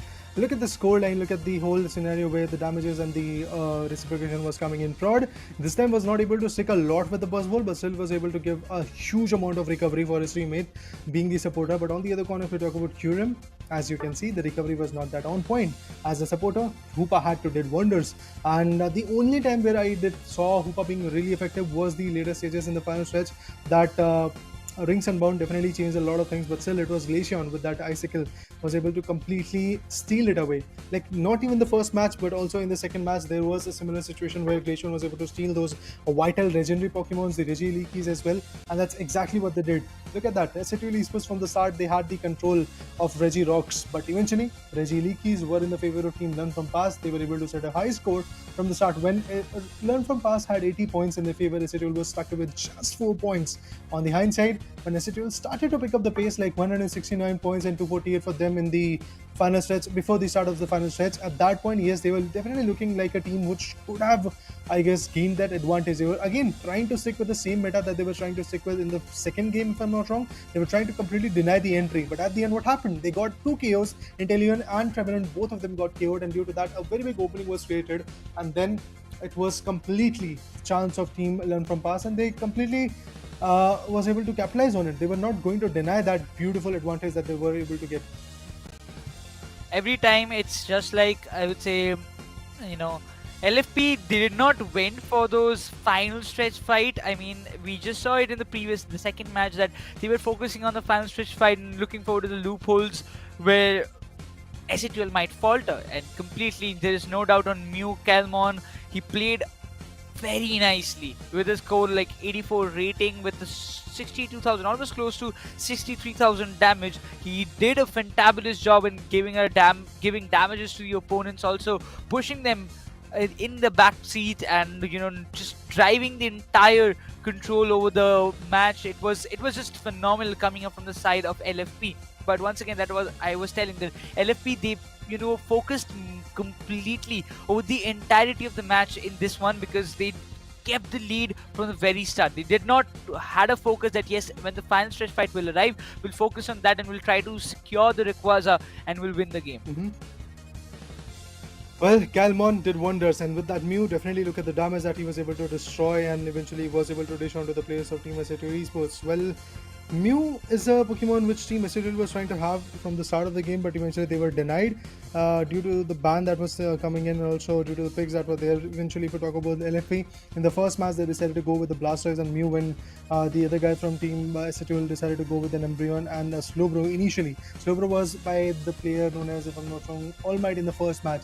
So things started to trickle down from that region, where Team SATUL was unable to get the best Pokemons in their favor, which they utilized at the peak, and due to that, yes, this kind of loss is here for them in the later stages. So in the match number 1 till the game number 2, we get to see a lot of ups and downs coming in from the players, and due to that, the scoreline is absolutely in the favor of Team LFP, and now LFP has to completely stick on this kind of performance, because there is going to be a lot of ups and downs in the later phases as well, because they're still in the lower bracket. If they really want to bounce back, they have to go till the losers of winner bracket finale. So that battle is going to be very interesting, to be honest. So a long way to go, and SATUL is now done and dusted, and on the hindsight, LFP is going to move forward for one more battle. Maybe if they lose that, yes, they're going to be out of the equation. They have to be very, very much aware of every other match that is coming in their way. They're in the lower bracket, so still if they want it, it's good, because defeating the mighty SATL, it's definitely not a matter of joke that you've defeated the previous champions of the worlds, and now it's time that you move on. So we will be seeing some new faces, or maybe a new champion. FS Esports, they're still on the upper brackets. They will be trying to keep themselves alive in that upper bracket only. But when you have opponents like Griffin, True Gravity, Forge, Forge and Forge all, Your the Legacy. team of Volk, Forge Your Legacy of the team of Volk and all. So they are putting so much efforts. So all the teams who are still in the upper brackets are one of the most. They do have one of the most biggest players in the Indian circuit, one of the most experienced players in their lineup. So they're putting the worth. But for now, as this match got an end to it, we'll be also taking a very short break, and we'll be coming up with the final match, the final BU3 series of this day, of the second day of this Pokemon Unite India Open 2023.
After a mind-boggling match that we witnessed few moments ago, where SATUL were defeated by the new faces, or maybe the upcoming stars like Learn from Past, and getting them taken down and completely, showing them the exit path from this India Open 2023. I really wonder what's coming up next. But if you talk about next, we also have a change in our caster desk. I have got my buddy, that is going to be Lucifer, joining me live on the desk, and we have Bid Raider. Bye-bye for the day. And Lucifer, what would you just say about the previous match that you witnessed? I think it's a big upset coming in for SATUL. Yesterday as well, they got their second game. We thought maybe they'll come into the upper bracket and stay alive and maybe put down Griffin to the loser bracket. Didn't happen. Unfortunate for them, and today they get eliminated out of India Open in its entirety, and I think this is going to be a big upset for all the fans out there, and this was bound to happen, as you did even mention, right? There's been changes in roster. There are some new and young blood coming through, and also a shuffle between their ex-teammates and so and so. And I think that's where it worked out better, especially of how Vanquisher played here on Buzzwall with Prod coming in their lineup. I think it worked out really well, and in the name itself, learn from the past mistake they learn, and then they've moved ahead. Now coming into a team that has moved ahead and maybe looking forward to finding a chance to get ahead, maybe in the loser bracket, going ahead to the grand finals. If there's a chance, it's going to be one of the teams between Clown5 and SC. both the teams yesterday did kind of have the first losses in the start itself. Winner bracket round 1, both of them are going to be fighting against each other. I'm not too sure how it's going to work out. You can see, right, Clown 5 yesterday had a second game. Now that was against FS Esports. FS Esports, we spoke about them. They are those dark horses who came inside WCS regional qualifiers and blew everybody out of waters. Clown 5 went against them, did not work out, pushed out to the lower bracket. SZ got the first push towards directly the lower bracket. Players coming in: Legion, Sings, Joy, It's Okay, Obito, and on the other end SZ have Animator, Glitchy, Vishu, Genesis and Kirmada. Looking forward to see what kind of show will SZ be able to come up with, because the first opponents that they faced in this India Open was exactly Griffin. I mean, one of the most strongest teams as of now in India Open, so it's not that easy for some new stars to outshine the experienced one. We were completely sure about it, but you know, this kind of things completely changed when we just saw the previous match of LFP versus SCTUL, where the experienced one got crushed so drastically. But again, SC and Clown5, they haven't registered a single win for themselves in this tournament as of now. Now this is a big chance. Only one team will survive. This is all coming down to that single elimination kind of format, because they are in the lower brackets. So that means their one chance, their one lifeline has already gone out and it's over. So if they win for the second time, they're just out of this competition, and they will be just bidding bye-bye to this India Open. But while one team will be moving forward to face NDY, who will be waiting for them in the second round of this lower brackets. I'm worried here for SC right from the gate, just because yesterday Clown5 were able to fight off with FS Esports, did even kind of trouble FS Esports, because if you saw the first 8 minutes of the game, it didn't look like FS had control of things. It was the final stretch battle that FS Esports brought themselves back in control, and they won it out, pushing Clown5 to the loser bracket journey. Now coming towards the side of SC, they directly got pushed out by Griffin. We even spoke about the fight. It did not look like SC had any control of things. It will look like just 5 people playing ranked, and they were just smothered coming in from Team Griffin. And you mentioned, yes, Team Griffin has had a mix of people coming through from various different teams and rosters. So over the time, it feels like Team Griffin as a whole has developed throughout the Pokemon Unite circuit. I'm not just saying now, but I'm saying in terms of how the team has developed. Let's see, after fighting against the likes of Griffin, have SC improved? Have they understood their mistakes against them? And is it going to be a better day? Time for the draft, time for the ban, and we can see already SC banning Zacian, which has been a standard ban throughout the India Open from when we started, and on the other end, it has been Inteleon. One and always the team which doesn't get a first choice bans Zacian. Yeah, the other team, depending on how the opponent plays, they kind of go for a different ban, and it feels like they do not want to give them an Inteleon and immediately ban that Inteleon out. Inteleon has already made a lot of impact, but previously we just saw now Mew is always coming into the question for every team. Everyone want Mew on their side with that kind of solar beam damage that it can give towards the opponent, creating a lot of hindrances for them. Always gives a tough challenge for the opponents when you have gotten Mew in your position. Specifically as of now, SC, they have picked 2 very crucial picks. Glitchy went with that Blissey, and Cyclone has gone with the True Bro, that is going to be Slow Bro for their end, while on the counter we also see a Revenant and Cliffable coming into play. Ninetales, we saw this coming in from Bacha, and we did see even the game being secured from SATUL, but a little bit of a mistake and everything started flubbing. Genesis coming in with the Blastoise. We did see the Blastoise did not work on the stack, and therefore it was a little bit of a trouble here, coming in with the special attack specs. Let's see how that works out. On the other end, Obito coming in with none other than a Buzzwall, having a focus span, attack weight, as well as a weakness policy, which I do like, and Sings coming in with none other than an energy amplifier. This is something that I'm looking forward to, especially in the recent times, as we are seeing that the Venusaur, Beamosaurs or Petal Dance Saurs are working out. But going in for a double defender comp, bringing in Vishu, had soft lock to a Lapras, but now he's changing to a Desi, making sure that the snipe is still going to be there, if not for a snipe shot, at least a Spirit Chapel. And at this point, Desi has always, even when you just imagine the Unite of Desi has also been, kind of got a buff recently, and now again I really love to see how Desi has been used in the previous time as well, and seeing them once again in this India Open after a long period of time of what matches I casted. Now I really want to see, as you like, Inteleon is not there still as a kind of a replacement. Yes, Desi can play with the Spirit Shackle, and when the Knock Knock comes into the play, will it be able to give a lot of damage to the opposition? Specifically, shutting down Mew will be one of the most important factor that SZ will be hoping in, specifically in the final stretch fights. Now it has an attack weight, so I think that's going to be more crucial here for SC to concentrate that Glitchy gets the stack along with Blastoise on Genesis. If that does not happen, we might see another flub coming through. I'm pretty sure SZ would not want to be pushed out. A golden badge Cliffable. Seems like Ichoke Babu has been just spamming Cliffable with his teammates on 5-stack ranks, and looks like he's ready to slow down the players from the side of SC. How is it going to work out? It's something that we have to wait and watch. Again, as I mentioned, Clown5 have a better advantage. They did trouble the likes of FS Esports, but SZ, right from the start of the playoff bracket, they've been pushed to the lower bracket. So let's hope it's a good journey for them if they're able to make a comeback. Otherwise, just like how we bid adieu to SA12, we would have to say goodbye to one of these two teams as we kickstart this match. It's time to see whether it is going to be Clown5 or it is Team SC to take the victory. Let the match begin. The early stacks leveling up. The ones who will be going with that stack build will be very, very much important. Glitchy eventually will be the one to go for the mid lane and jungle out, level up himself from the early start. The Blasters will be there on the top lane. I really want to see Buzzwole, Cliffable, and alongside we will be seeing that Blissey and the Blasters on the top lane. That kind of contention will be very important. Well, as it seems, those early wild Pokemons are being completely, melted down by the ones of Clown5. They will be going and focusing on not letting Team SC take the control from the very start. Got the initial stack, and now Obito trying to retreat back. Thankfully his teammate is there. Heal Pulse will help him heal.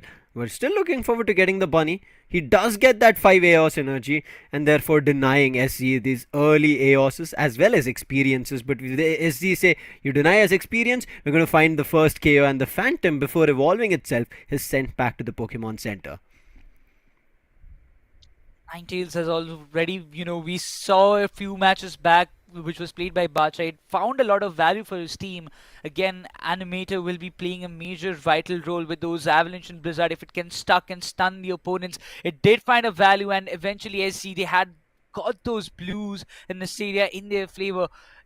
But now, for now, Mew needs to level up as fast as possible. He has got the Electro Ball giving a lot of damage, but once again, Desi trying to just defend the gold zone because there is 3 stack coming under his way, but Buzzwole grabs him down in an instant. The Cliffable finds the KO, and now it's Team Clown5 who are trying to, take the control of the top lane and pushing SC into the backseat. Thanks. I want to see which moveset he's unlocked as of now. In the meantime, Glitchy back in mid-path buffs. But in the meantime, there's been an intervention towards the mid-path, and therefore SC want to drive them out. They successfully do, and Mew barely managed to survive. Clown5 still are the team who have an advantage in terms of gold, but finding the first knock was SC. Let's see if SC can do a lot more. A fight for the middle, Altaria and Swablu. Nice call coming through. Sings will be forced back, as well as Joy on the Revenant, making even the Cliffable as the healer, our supporter, forced back to retreat with the teammates. In time, it looks like on the top, the attack weight on the Buzzwole is getting its stack done. Clown5 get themselves to 39.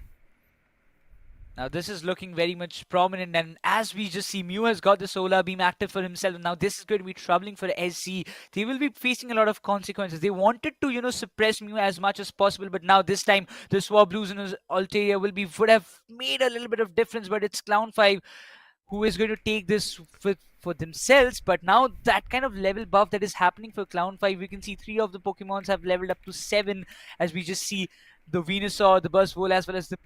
It's for now Slowbro trying to make a little bit of difference, trying to stop the attack or approach, going for the Regice, but those Spirit Shackle will give a lot of damage. Instantly the Solar Beam comes in, but this time the Spirit Shackle makes the connection as Revenant has been put to rest. I think these ranged attackers, both animated and glitchy, Blizzard as well as Spirit Shackles coming through has been brilliant. Finds a 2 KO streak on the Shackle. He's looking for a lot more, but not before securing the Regice. Tried to see if there is a chance of a steal. Did not work out. Had to use the Unite and then run away. Mew for now survives with the Spirit Shackle. It's still doing the damage. Double beamers is what Clown5 are playing on, but it's not working because they're unable to reach out to Glitchy. But finally, the Buzzwall swoops in, uses the Unite, goes ham, and now chases all the players of SC back to their home goal zone, and they might find a lot more score. SC, even after getting themselves a Regi, are unable to score even a single goal, and it is Obito jumping on all the players. If he gets catch off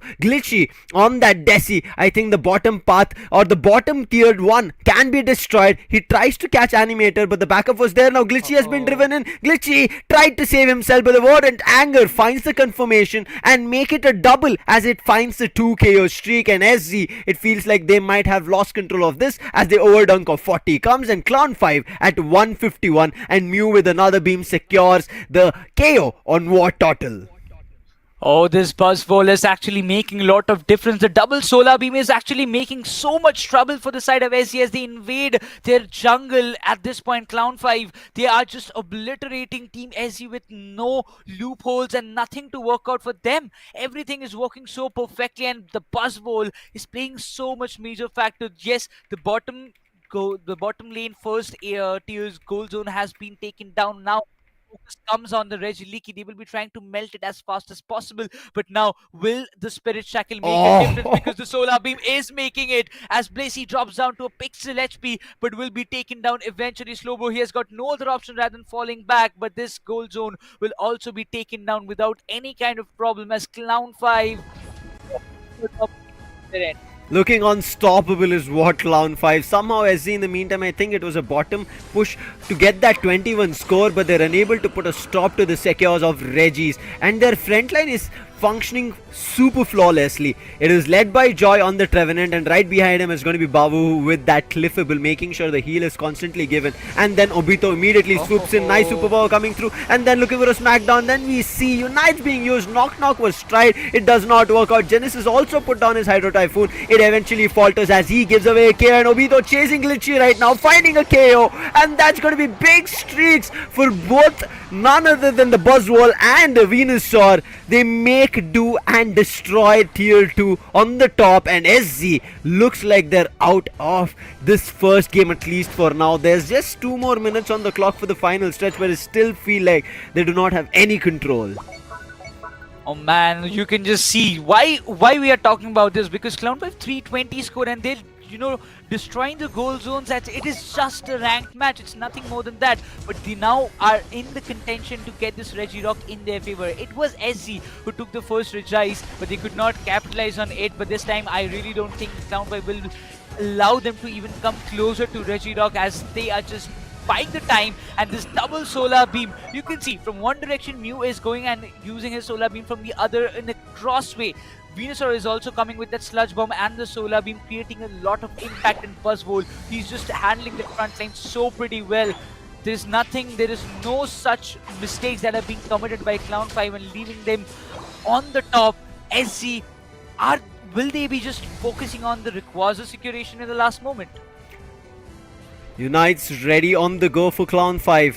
It's only Revenant who needs his Phantom Forest. On the other end, SC also have their Unites. A fight has been initiated. Joy leading the charge along with the Cliffable, but Cliffable takes a lot of damage because of Blizzard and Avalanche and runs away. Has the Moonlight, will heal himself as well as the other teammates. In the meantime, it looks like the Blastoise thought of getting a fight against Regieleki, maybe even a secure. Glitchy with a Shadow Sneak finds the place, but I do not know if he found a connection on the Shackle. In the meantime, Beamers are ready. They're on the top path. Surf coming in from Genesis pushes Obito away, but the beams from Venusaur are not stopping. Same goes from the Mew. Maybe the Regieleki might not be in contention. Genesis gets the heal coming in from Blissey. That egg, Bliss assistance, but I don't know if it's going to be of value because there's just 10 seconds on the clock and such a Unite being used so early, and that too for your defenders, meaning now your ranged attackers will be vulnerable, which Clown5 can take advantage of, and Clown5 are already trying to do that, and trapped as the players of SC gets out with a Surf Blastoise, but the beam, it's still ongoing.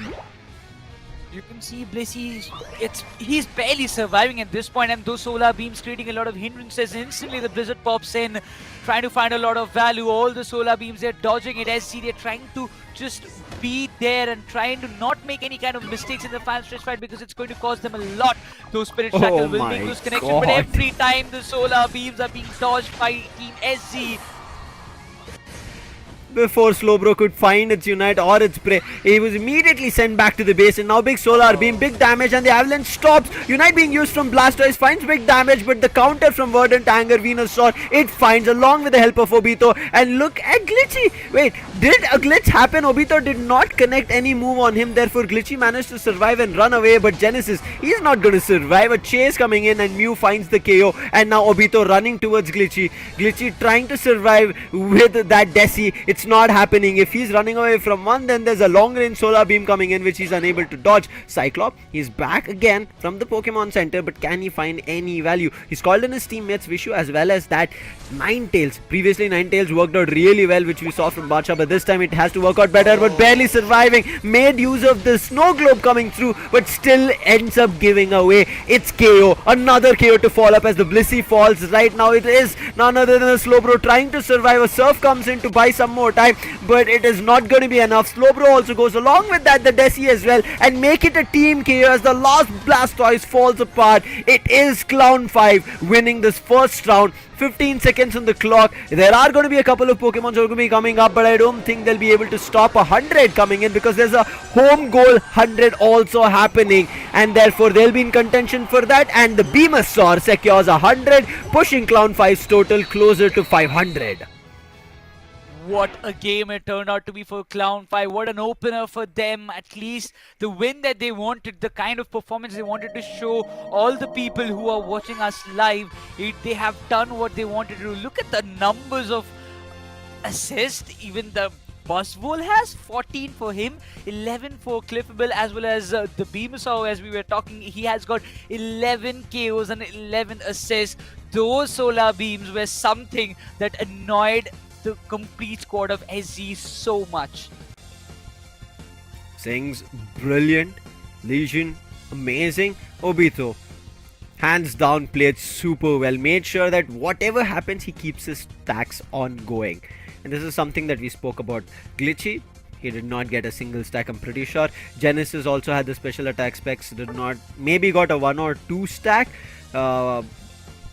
But that's all. What more can you ask? As you can see, it's only 21 AOS energy that has been scored, and that is on the back of Genesis, whereas his counterparts, the whole team, even the barest goal that was done was from Joy, who's at 12, but look at the assists that he has, 13, and Bao has 11 assists. It's just a brilliant showcase of how you should kind of maintain your lines in terms of how the front line needs to function, how your tanks need to function, and especially your beamers need to function. And you mentioned about the crisscross beams, right? They literally were like a multiplication symbol, and they were multiplying in terms of damage being dealt on their opponents. As you can see, 118,000 coming in from Sings, and Legion with 99,000. Damage was something that, cost it.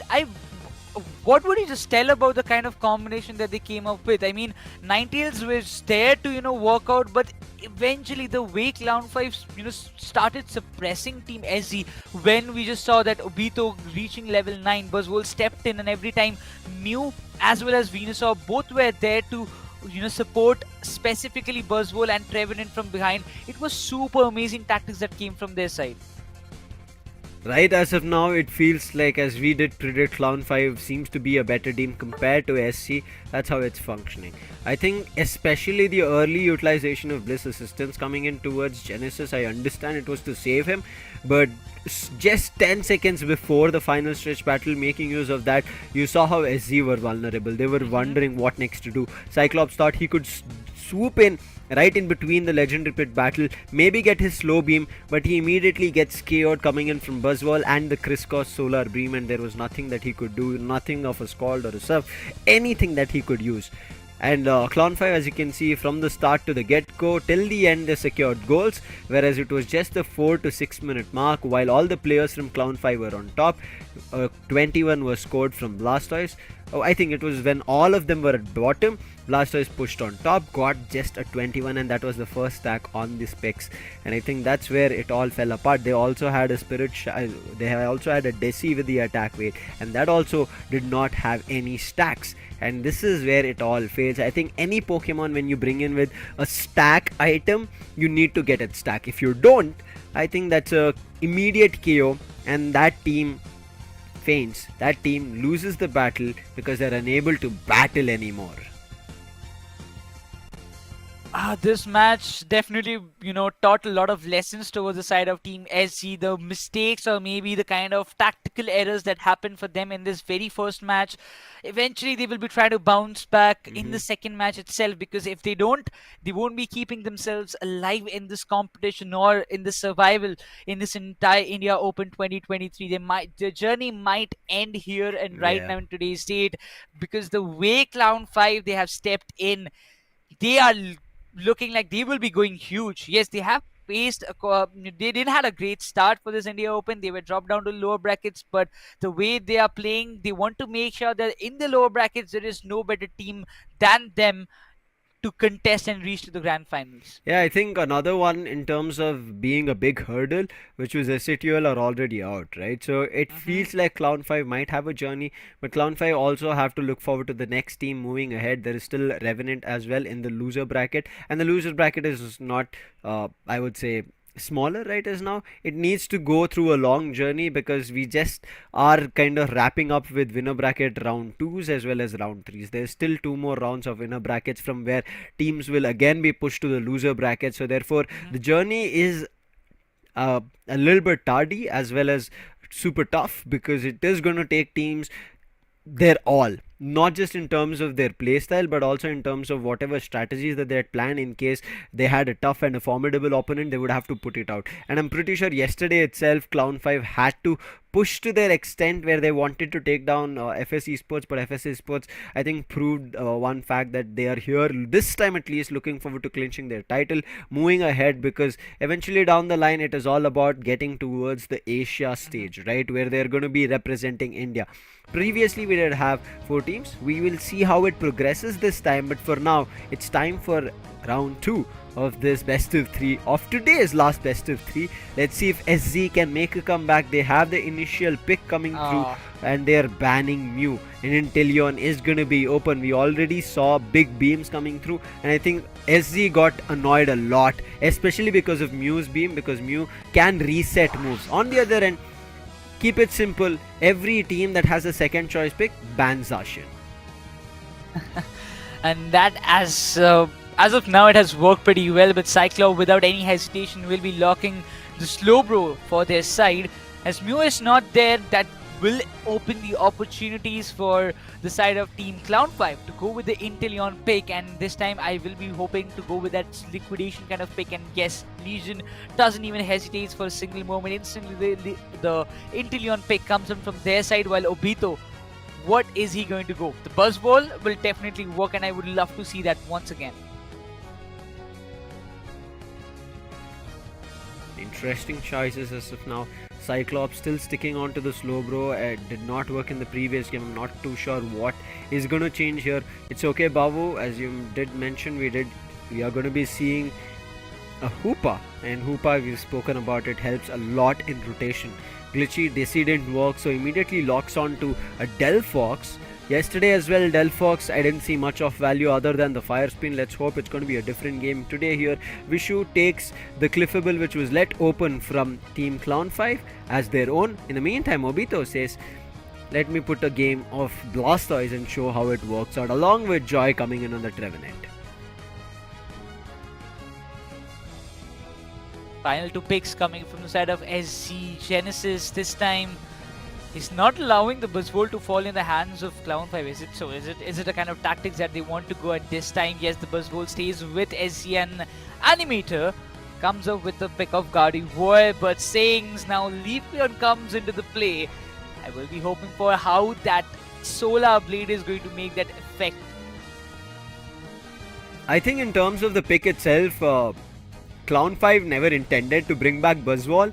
They're like, we'll pick up other Pokemons. We also have Inteleon this time, and their intentions were clear with Inteleon being the first pick on Legion. I thought Sings might come back again on the Venusaur, but it looks like there is going to be a beam, but it's going to be on a Speedster this time. The Boink's coming in from the Solar Blade. Let's see how it works out. A quick change is what we saw. Animator is going to be playing on the Buzzwall. Genesis picks up the Gardevoir for himself. Cyclops right now takes the Delphox and gives Glitchy the Slowbro. So a lot of changes in terms of player roles. We generally saw Glitchy playing the ranged attackers, Genesis playing all-rounders. So this change coming through, Cyclops playing defenders, I'm not too sure. I think this is like the final war cry coming here from Team SC, because they also know if they lose this round, they have nothing else to play here for India Open. They have to look forward to the WCS regional qualifiers later down the line, which is going to be towards the end of the year, I presume. We're almost at the end of the year, but yeah, again towards the start and end of mix between here and there. Hoopa, a golden badge coming through. We did question previously a golden badge Cliffable, and it did work out this time. It's going to be a golden badge Hoopa coming in from its OK Babu. He's already done and shown us his golden badge support place, and I think something to watch out. So far I've been seeing one single player having these golden badges coming through on supports, meaning imagine, Necros, how much time he's put in just to play these supports in ranked games and made sure won it, majority of it. Exactly, and that's how it's going to be fatal. I mean, we have seen so many Hoopa plays from many different players. There is Fraud and all. They have already mastered, and we always, praise for their play, but this time the new upcoming players are showing a very good high hopes for them. The Hoopa play, I'm really excited to see what Cloud5 has to offer for the second game. They will be trying to close it right here, right now, as the second match takes underway. But SC, the picks that they have, the kind of composition that they have built up, how are they going to capitalize on it? Because it seems that Cloud5, they have an early interest of suppressing SC from the very start. They're going with the stack pushes and instantly finding a lot of value for themselves.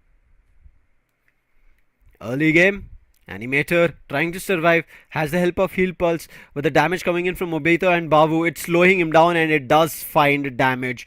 And now maybe even Vishu, double KO coming in on the top path. The early score to just find the stack ends up being a problem for none other than SZ, and then a Solar Boing coming through. Slowbro, before even evolving, just on the poke, gets immediately poked back to the base as another feint, and big 3 KOs coming in to start things off. Cloud5, a comfortable and a very fast, speedy starts for them in terms of taking control of the game.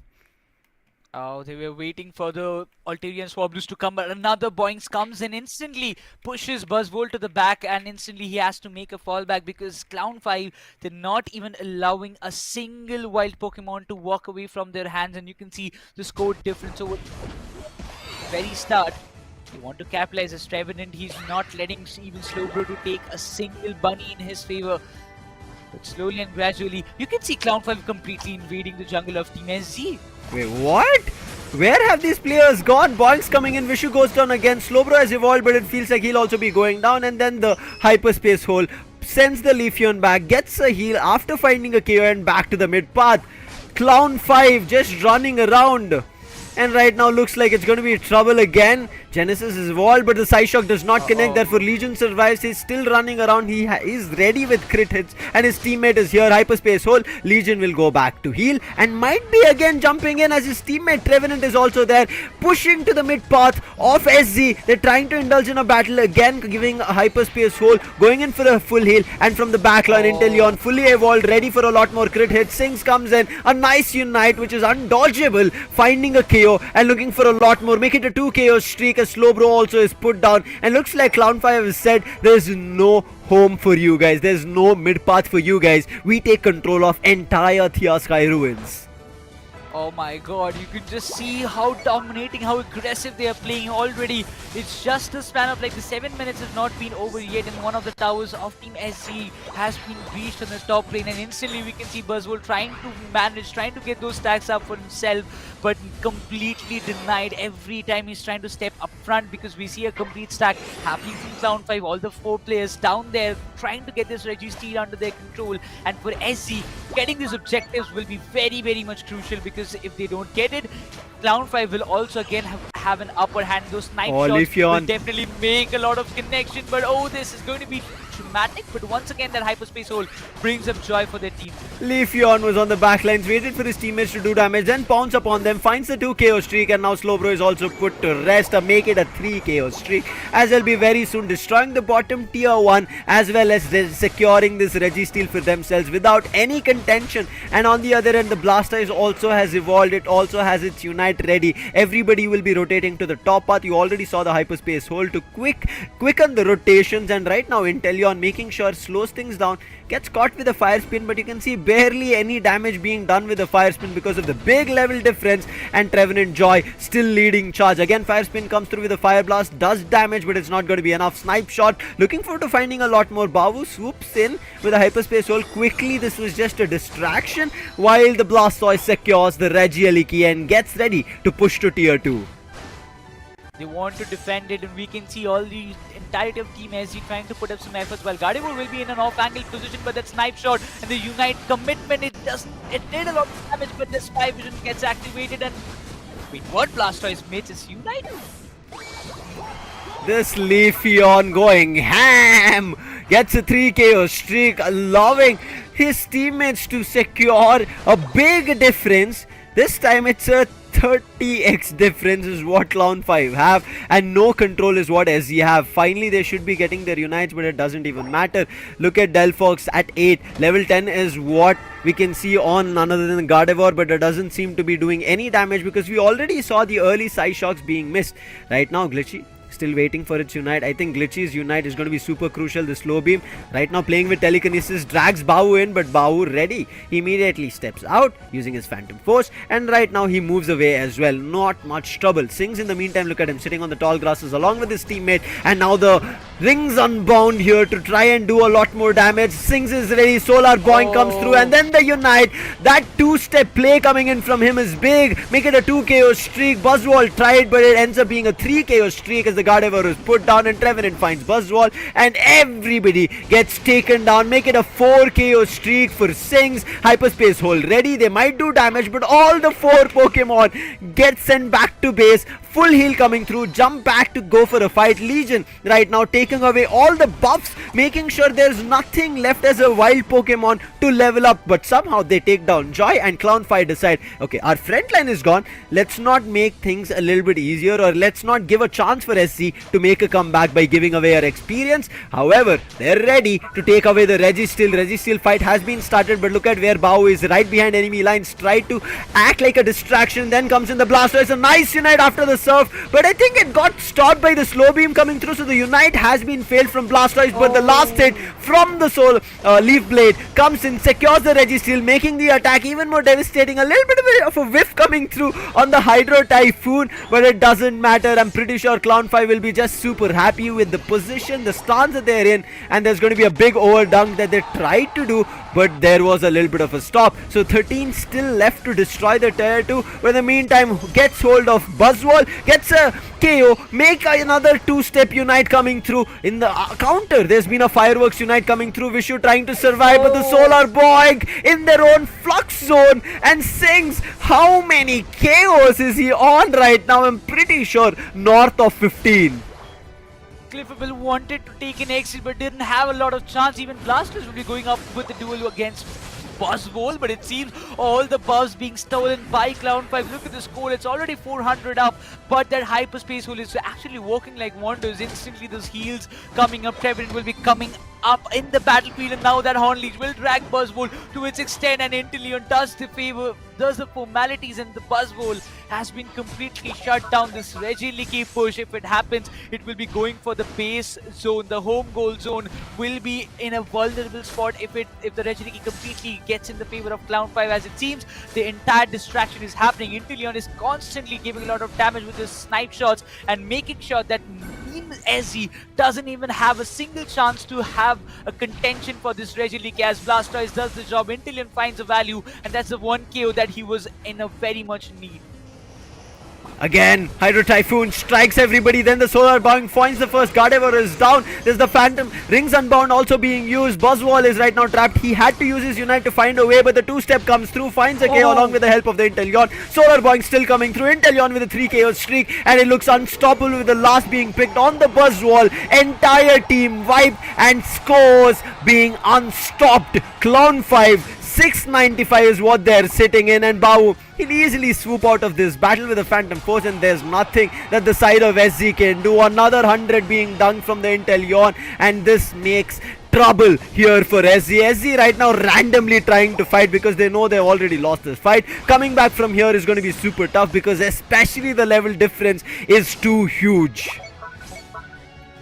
That level difference is definitely making an impact, but those kind of long duels and snipe shot, then again Leafeon stepping in, invading the backlines, getting those attackers down, is making such a joy. And the Blastoise going with the serve. Oh, this time it will be denied, but that triple KO streak coming up from the side of Leafeon is doing wonders. At least 4 to 5 times the entire squad of SC has been completely shutted off, and the Rings Unbound hops in the base goal zone of Team SC, and they're unable to function because it seems that there is going to be another Team KOS. Gardevoir, he wants to step outside, but he hesitates. He's waiting for his teammate, but look at Clown 5, they're not even allowing them to step outside of their spawn. There's nothing that they can do.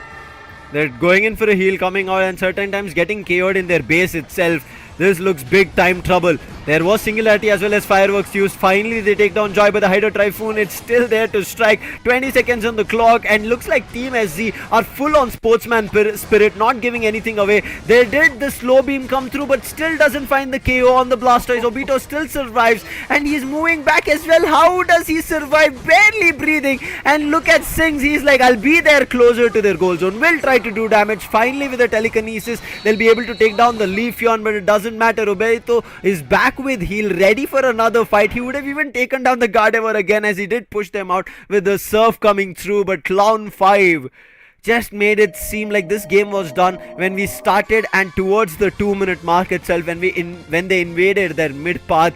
And oh my god, this is why it says Sings on 24 KOs, plus add that assist, 37 knockouts that he was a part of. Single-handedly fainted all the Pokemons from the side of SC, and this battle is done. SC cannot fight anymore, and our winners are going to be Clown 5. You can just see Joy with a 32 assist for OK Babu. It's OK Babu, that Hoopa. Oh my god. 32 assists for him. Even he was a part of 37 knockouts for himself, and instantly Joy also with 22 assists. This was just not a compy match. It seemed to me that it was a ranked match, and they were dominating like anything. Oh, take a bow to this new uprising players, Clown 5. What a statement they have made. 899 score. And look at the kind of damage that the Inteleon and the Leafeon did. Over 1 lakh for both of them. It was just tremendous. Ouch, this is gonna hurt, especially for SG. And how the battle kind of concluded. This was just Clown 5 rubbing salt on the wounds of SZ, trying to make a comeback. They got a defeat in their first game, tried to play this loser bracket game as well, tried to see if there's a chance or an approach, did not work. But I am right now kind of blown out of waters, because if Clown 5 had this kind of a capability, right, when they fought against FS Esports, I already mentioned the fight with Clown 5 and FS Esports was a close one. It was just FS Esports were good in the end game, worked late towards the game, and that's the reason FS Esports are moving ahead in the winner bracket. But if this kind of a capability is there in Clown 5, I'm very worried for all the other teams, and especially worried for FS Esports in case there is a chance of that revenge happening. And I'm pretty sure Clown 5 are not gonna hold back. And look at this, there was just that 2 stack that we see from the Buzzwole having the attack weight, and all in that 0 to 2 minute mark. And this is why I said just after the 2 minute mark we knew whose game it was. As soon as the first goal zone, as you can see around 2.5 minute or 3 minute mark, the first tier 1 was destroyed. From there on it has just been Clown 5 running across all the players. And look at this, very early itself, between the first and the 4th minute, they got 3 stacks done on the Leafeon, and after that Leafeon has been just dunking 50 plus AOS energy goals. that should tell you of how I would say the stacking was kind of being concentrated on the Leafeon, and this just went ham. There was nothing in terms of Clown5 could have SC could have bought things back. Brackets, right as now, I'm worried for every other team in this playoff bracket. NDY, I'm not too sure what they will be doing. Forge Your Legacy is what they got the defeat from. We did not see their game on stream, and for viewers who are wondering what happened in their game, all these games are simultaneously happening off stream as well, because there's so many matches in the playoff bracket. There are going to be simultaneous games off stream. Some games will be seen here in terms of which team is playing better and which team kind of got eliminated. So we had one team moving ahead today and two teams getting eliminated, Necros. Exactly, but that being said, as you mentioned, you are worried about their teams. I'm also worried about what NDY will be, facing up against, because after seeing this match, yes, we did not see the match of NDY, but once again, when they will be seeing that how Clown5 performed today, if I were on NDY's side, I will be preparing a hell lot at this moment, because the way Clown5, showed the utter domination that they have on their side, in their capabilities, every other team in the lower brackets should actually worry about them. They were not able to perform in that drastic way in front of FS Esports, because yes, FS Esports, they had a kind of experience factor played against them, but I will be definitely rooting, or will be looking forward to see if we can see Clown5 in the grand finals of India Open 2023. It's going to be one hell of a battle as we move ahead here in India Open 2023. I'm not too sure what we have to think about or what it is going to be all about, because I think, as we mentioned, right, we're at a very weird position where anybody can play however they want. It's all about how the team synergizes together, and at certain times some games are decided in very start of the game, around the 2-minute 4-minute mark, and some games are still not decided towards the end. Yesterday as well as today, I think SATL, we saw one game where they were in full control, right? That last moment where they lost that legendary pit control, and immediately things turned around where things were bought back. I think that's where I was like, wait, what? How did that just happen? SATL were about to have a clean closure on that best of 3 game, and that's what it is all about. A little bit of a flub and things can immediately fall flat, and right as now 2 teams have flubbed. There's still a long journey here. We've just faced 2 teams being eliminated. The journey for 8 teams still continues as we move ahead, Necros, but it for sure has gotten super interesting and even more spiced up. Oh man, I just remember the previous time we saw like WC's regional qualifiers. The lower brackets seemed more interesting than the upper brackets, Again, and if it happens again in the India Open, I would be surprised. I mean, if you see the game, Lucifer, the way Clown5 is stepping in, they will be facing NDY. We will be seeing that match or not. We will get to know in the further dates. But also there is Revenant, a new Revenant that came in the form. They also have been pushed down to the lower brackets. A lot of teams in the upper brackets, at least 2 of the teams will be, stepping down in the lower brackets after the couple of matches. FS Esports is there, Griffin is there, Forgio Glory, and there are a lot of teams, True Gravity as well. I wonder which team will be dropping down to the lower brackets. But when the strong teams come down to the lower brackets, the new uprising stars, those who have been pushed down already, they will be also making a lot of strategy planning against them, because they know how they have that kind of experience factor for them. But also, if you have teams like Clown5, they can just be coming up with a lot of surprises. There are still 8 teams fighting here in the Pokémon Unite India Open 2023 playoff journey to prove who's the top Indian team, as we will be concluding eventually over the weeks. But as of now, today's 3 best of 3 games on stream has come to an end. We'll be looking forward to 3 more games tomorrow. So make sure you tuned in with us, subscribe, and make sure you don't go away, hit the bell icon, and make sure if you have any doubts, do reach out to us as well. We'll be more than happy to talk to you guys. But for today, we're going to be telling you, see you tomorrow, and take care.